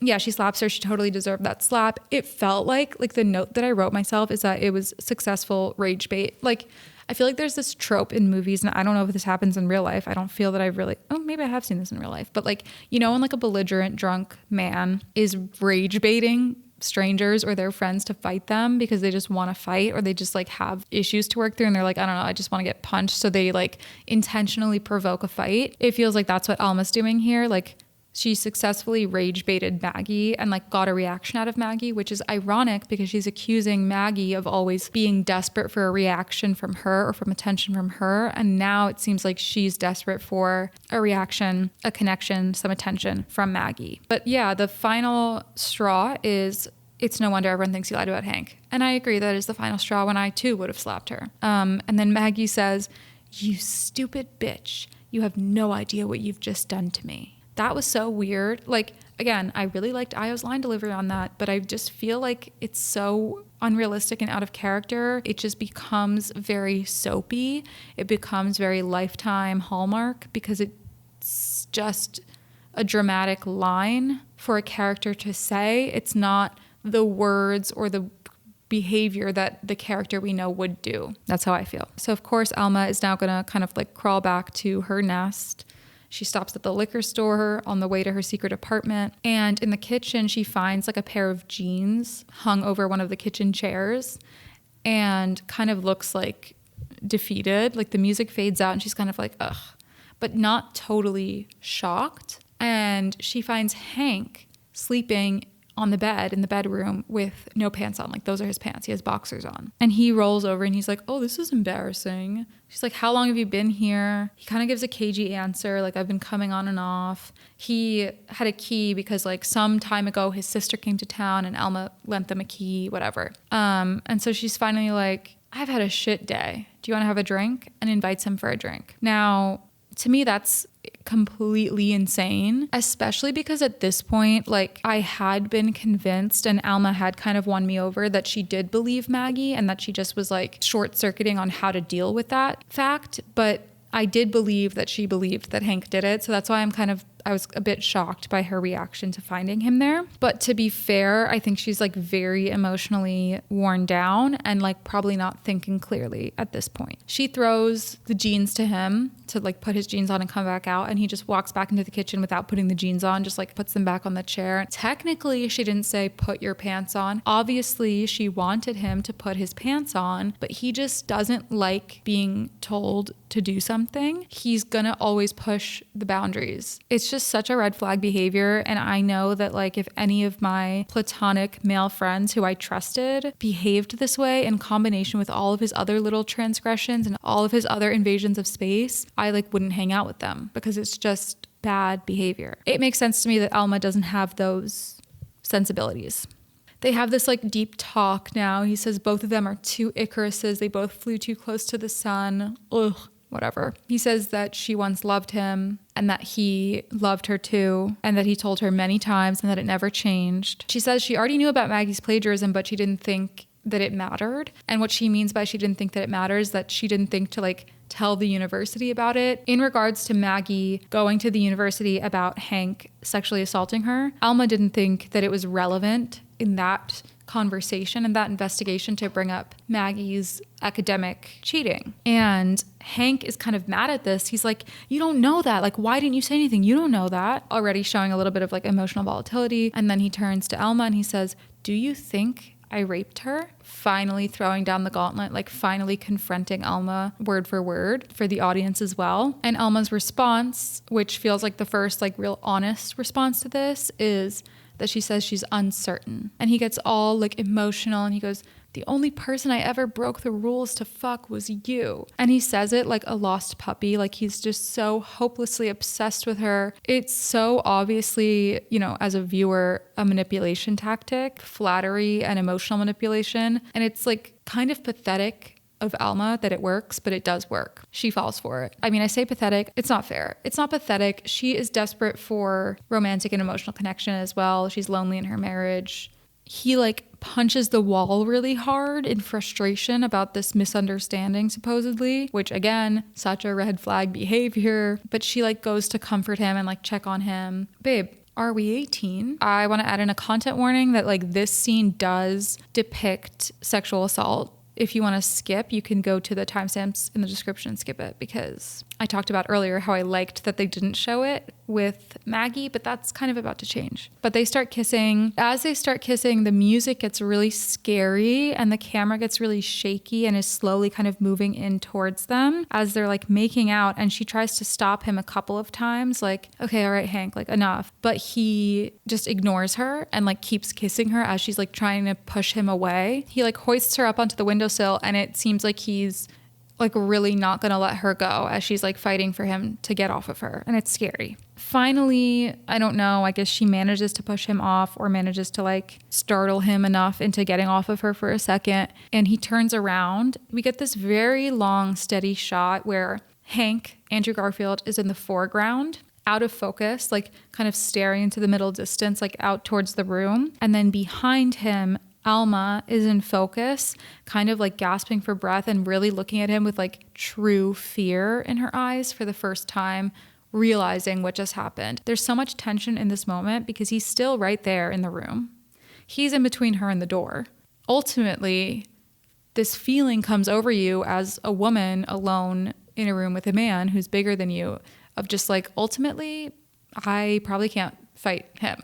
It's obviously terrifying. So she's kind of like frozen and she says to get out. It takes him so long to respond to that, to react, to move. We're just watching on this shot and he very slowly, like one step at a time, crawls out basically.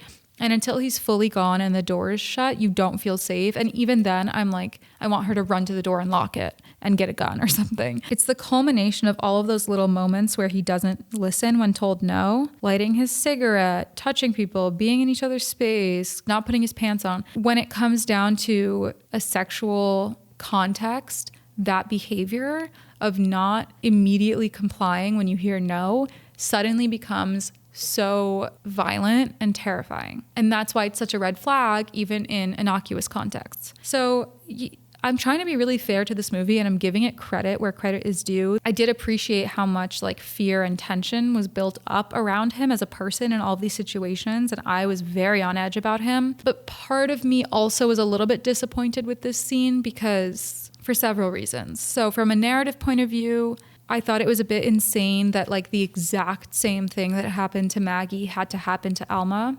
Character-wise, like for the story, for Alma to really believe her finally. And I mean the exact same thing, because after he leaves, we also cut to the table, the kitchen table in the apartment, and there's like the 2 glasses, keys, cigarettes, all the same stuff that was on Maggie's coffee table the morning after, in case we didn't realize already that this was like a parallel event. They really drive that home. I understand that's like kind of the point, but it was that feels a bit soap opera to me. Feels a bit 90210. I also felt like it kind of took away any possibility of redemption for Alma's character, because there's now no arc where she believes Maggie and takes Maggie's side without having to experience firsthand Hank's behavior. It's almost like, okay, well now there's no way for her to really redeem herself in my eyes. I can't stress enough how much I think the actors, the set design, the cinematography, the score, I think so much of this was really good, but it's all just like layers of a cake on a base of script that I don't like. And so it's not holding up, but I feel bad because I do think that like Julia Roberts, Io DeBerry, Andrew Garfield, I think they do deserve their flowers for their performances. I think all of the crew deserve, credit for how they put this together on set, but it's just ultimately, that's the tricky thing about film. It's such a collaborative medium. If one piece of the puzzle's not right, it's sabotage. After this encounter, he's gone. Alma wakes up later on top of her quilt in her bed, fully clothed the next day. And she like rolls over to where her nightstand with her meds usually is at home, but obviously it's not there. And we hear like a clock tower kind of chiming outside. She like is kind of disoriented and out of place. Like there's men in the parking lot looking at her a little funny. Like she's not usually there during the day. She gets back to campus and she's in the same square outside the library again when she gets a call from an unknown number, and Fred sends her an article at the same time. And it's a big op-ed piece, like in I don't know if it's a national or a regional newspaper, but not the Yale Daily. It's a big op-ed about Maggie's experience, not just with Hank, but with reporting to the university and with going to Alma, and that Alma failed her as a mentor, as a woman, as a friend. And I think Alma is mentioned by name, or if she's not, like literally everybody knows, but I think she is mentioned by name. So Alma's like freaking out seeing this article, and at the same time, a group of student protesters spot her. They're like, oh, there she is. And they kind of swarm her and like circle around her with signs and chants, and they're recording her on their phones. It's led by Alex, Maggie's partner. And immediately Alma just kind of collapses, clutching her stomach in her classic Alma fashion. And the students like immediately back off and they're like, well, call 911. Alma wakes up in the hospital room and Fred is there to let her know that she has multiple perforated ulcers. And the doctor said that she would have been in a lot of pain, asks her why didn't she say anything. I think this also like connects back to Maggie's comment about there not being a reward for suffering. There's an element of this like physical pain and suffering that Alma has endured like a martyr quietly, that I think she gets a bit of satisfaction out of, like a form of self-harm. But Alma kind of ignores that and asks Fred to read the article aloud to her. So he like reads part of it where the journalist quotes Maggie talking about the feminist generation gap, which I didn't know that was like a term, the feminist generation gap, but that's kind of what I was already thinking about and talking about throughout this movie, about how there is a generational difference in how women try to navigate patriarchy. And basically the idea that Maggie puts forward is that because Alma suffered, she thinks everyone else should suffer too, which I think is true, like frat hazing. And she says like, Alma failed me as a woman, as a mentor, and now I'm just another Black woman who hoped for equal and fair recognition from a white woman and got nothing but tokenistic subjugation in return. And they kind of read this like it's so stereotypical, like this line she wrote. They don't literally laugh, but you feel that it's like a very dramatic line for Maggie. And it is, it's an op-ed. But I kind of felt like, why are you booing her? She's right. Like, yeah, that's true. I don't think that like the reason for Alma being such a horrible person in response to Maggie's assault boils down to race. but I definitely think it's relevant. And I think we saw that when the second that Maggie didn't show up to class one day, Alma jumps to the conclusion that she's lazy and taking advantage of the freedom that she has. That's a really weird thing to think about your favorite little student. It's just weird to me the way that they kind of like use the fact that Maggie is like rich and connected to counterbalance the fact that she's a Black woman. Like, that's not how it works. Those two things can be true and can like exist as part of her identity and part of her experience and the way that people treat her simultaneously, but there's no like net zero. They don't cancel each other out, you know? So Fred immediately is like, it's okay, we can get a counter op-ed, we can fight this, but Alma's kind of like not interested. She seems really defeated. And she just says like, I have to tell you something. So apparently a long time ago, and they haven't really talked about it since, but she told Fred that a family friend, her father's best friend, sexually abused her when she was a kid. And she says, that's not true. Actually, I was in love with him. So that was her big lie and crying wolf. Not that it didn't happen, but that it was consensual. He kissed her for the first time after she turned 15. And the way that Fred asked questions, like it kind of seems implied that they slept together within that year, like before she turned 16. She says she was so happy until he found like a different girlfriend that was more suitable in age or whatever. And she was so jealous and so hurt that she made up a story accusing him. And 3 years later, he killed himself, even though she had retracted the story by then. All right, so this is our big reveal, guys. This is our big, like, this is the Alma backstory reveal. I felt that it was deeply insane as like a plot thing, as a character thing. I have so many questions. Let's start with the good things. We were set up to believe that she had genuinely falsely accused someone of rape based on the article clippings that they translated, right? And then it turns out there's like a little bit of dramatic irony because she thinks she's confessing to lying about it. The audience hears this and you are going, okay, no, you were a victim. You were a child. This is statutory rape, grooming. Like, obviously, as an audience member, you understand that from what she's saying. So there's a reveal in that sense that it is revealed to be not true, that she had just straight up made up a story and lied about it. On the other hand, I never thought that she had just made up a story and lied about it. Like, the way that she behaved, she was so obviously kind of triggered by Maggie's experience and traumatized herself, right? So I didn't doubt that she had been sexually abused in some way. Now, the other thing is like, why did he have to kill himself? The way that this whole plot is like cooked up and fit together is all so like circumstantial and like puzzle pieces. They're like, okay, what would make her feel really guilty about falsely accusing someone? What if he kills himself? Okay, yeah.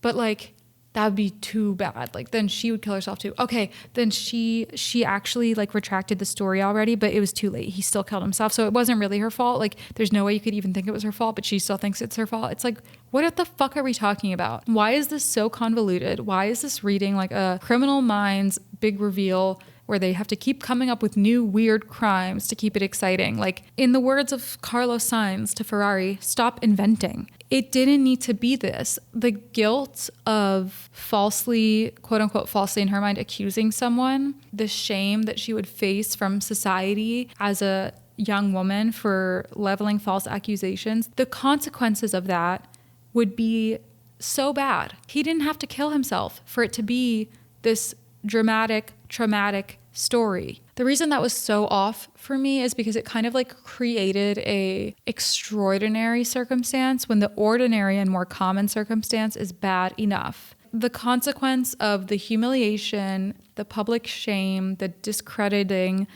that would come with being seen to have leveled false accusations of rape, that's already so bad, and that is realistic, and that happens. Why did you then invent this like weird, convoluted, even worse thing? I didn't feel that I really learned anything new about Alma because, again, it was pretty obvious from the jump what her deal was. And so the reveal was just kind of like, okay, well, I guess it was this like very specific thing, but that doesn't really change anything. Besides, maybe, if I really want to give them a lot of credit and kind of stretch this, Her psychological experience of her father's best friend is her brain processes it as that she's in love with a man who assaulted her. And so then you wonder if she's repeating that pattern with Hank even later in life. So they had an affair at some point. They slept together at some point, but you kind of wonder, what was that really like? How did that go down? Was Hank just kind of pushing boundaries and Alma didn't know how to appropriately get him to stop? And so she somehow got confused and took her physical attraction to him as consent, when that's not the same thing. Like, just because you are physically attracted to someone does not mean that you necessarily want to sleep with them, obviously. And that's not the same thing as consent. And I just wonder if we're meant to kind of infer that she had previous experiences with Hank that she thought were consensual, but that maybe were a bit manipulated or coerced. Like, he seems like the kind of person who, like, if denied sex would like pout about it and complain and basically try to manipulate you into it. And I just wonder if that's kind of behind the story of the two of them as well. But I don't know.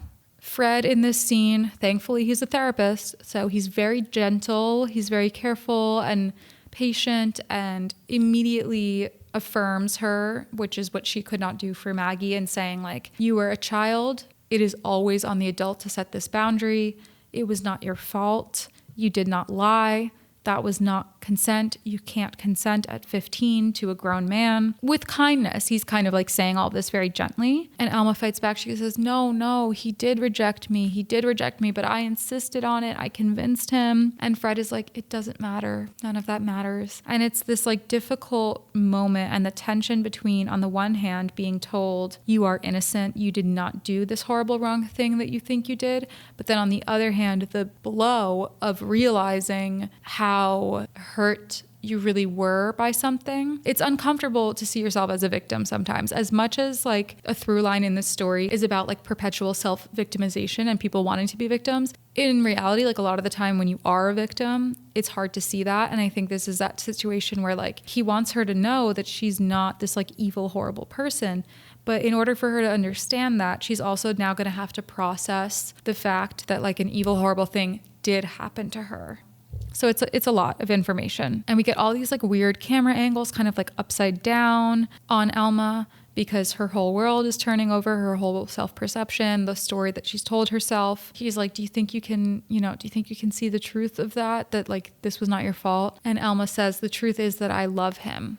Present tense, that I love him. Clearly, she has not worked through or processed her complicated feelings about this. And he says, and I love you. And then we cut wide and steady, as opposed to this like moving camera upside down, weird angles close up. We cut wide and steady to see Fred just like calmly sitting at the edge of her hospital bed with a big window with like the night sky behind them. And you get the sense of like, he is her stability. He is reliable. He's trustworthy. He's safe. And I do think it was like a really beautiful moment from Fred. And also I think, thank God he was a therapist, because I don't think that the average person, let alone the average man, no offense, would be able to react properly to that conversation. But in that moment, he's perfect. And you get the sense that like, they're going to be all right. The kids are going to be all right. Next thing you know, we're at the epilogue.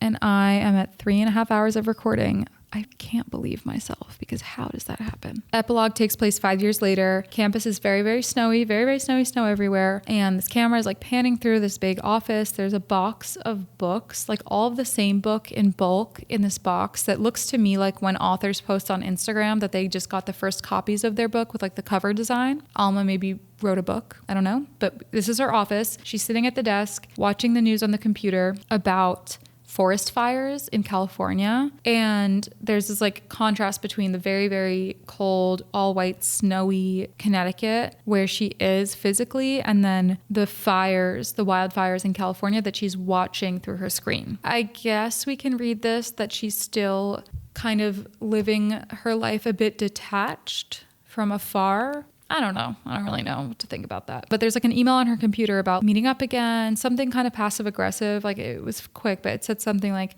I don't know, like if you were just being polite the other day when we ran into each other, but I would actually like to catch up, something like that. So Alma goes back to that same Indian restaurant that looks like a diner where she met with Hank when he like pleaded his case to her proactively. This time Maggie walks in. So the email was from Maggie asking to meet. They had ran into each other before. Maggie looks so good. She looks more mature. She's dressing in her own style and not in like a drab imitation of Alma.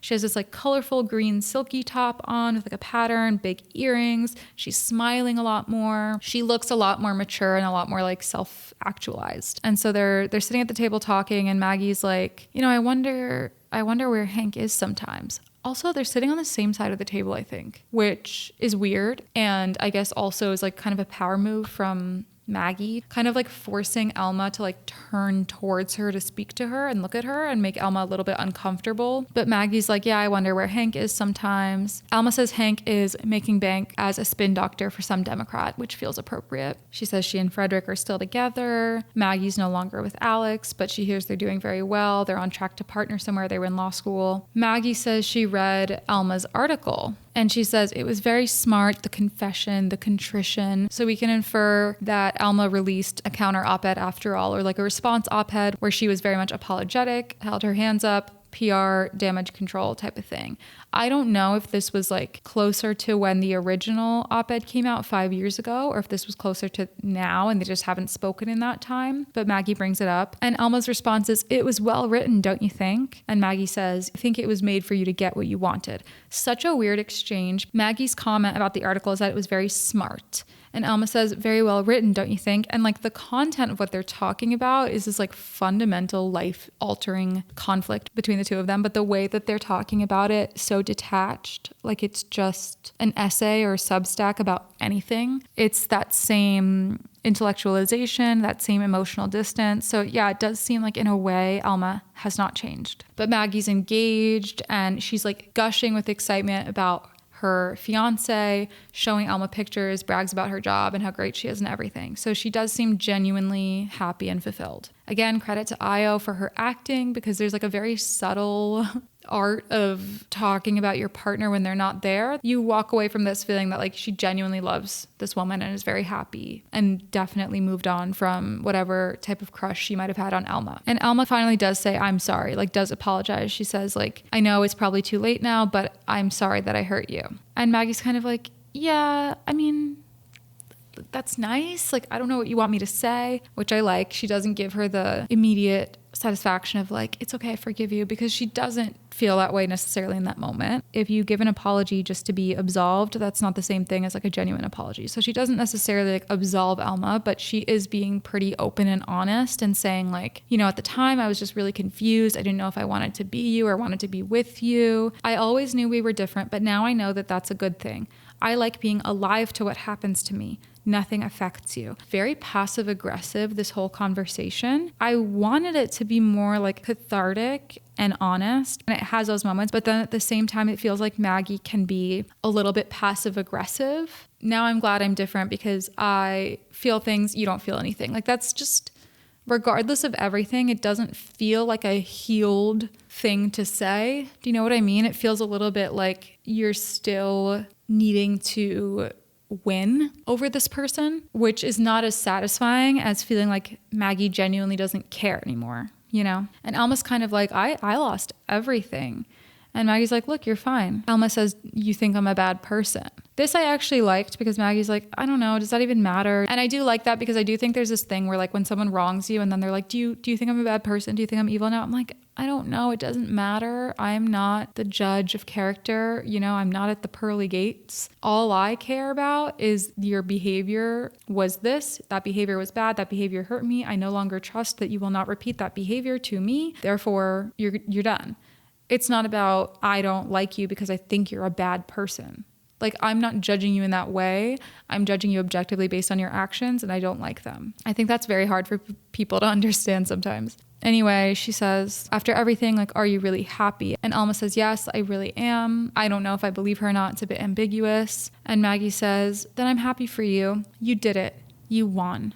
and she leaves. The camera kind of lingers and Alma just like leaves a $20 bill. It's a weird final scene. Every line of dialogue feels a bit disjointed. It doesn't really feel like a human conversation. It feels like a series of one-liners to squeeze in. And while I can appreciate value in certain pieces of this, like I have given it credit. I've said like which parts of it I think make sense and like call back to different themes. I didn't like it overall. I felt unsatisfied by it, and I felt neither of them had really necessarily changed or moved on. I wanted Maggie to be like so moved on and so above it, but this doesn't feel like someone who's like healed and moved on. This feels like someone who rehearsed these lines in the shower and really wanted to get them out, which is also fine. She can be as mad as she wants forever and never get over it, and that would be fair.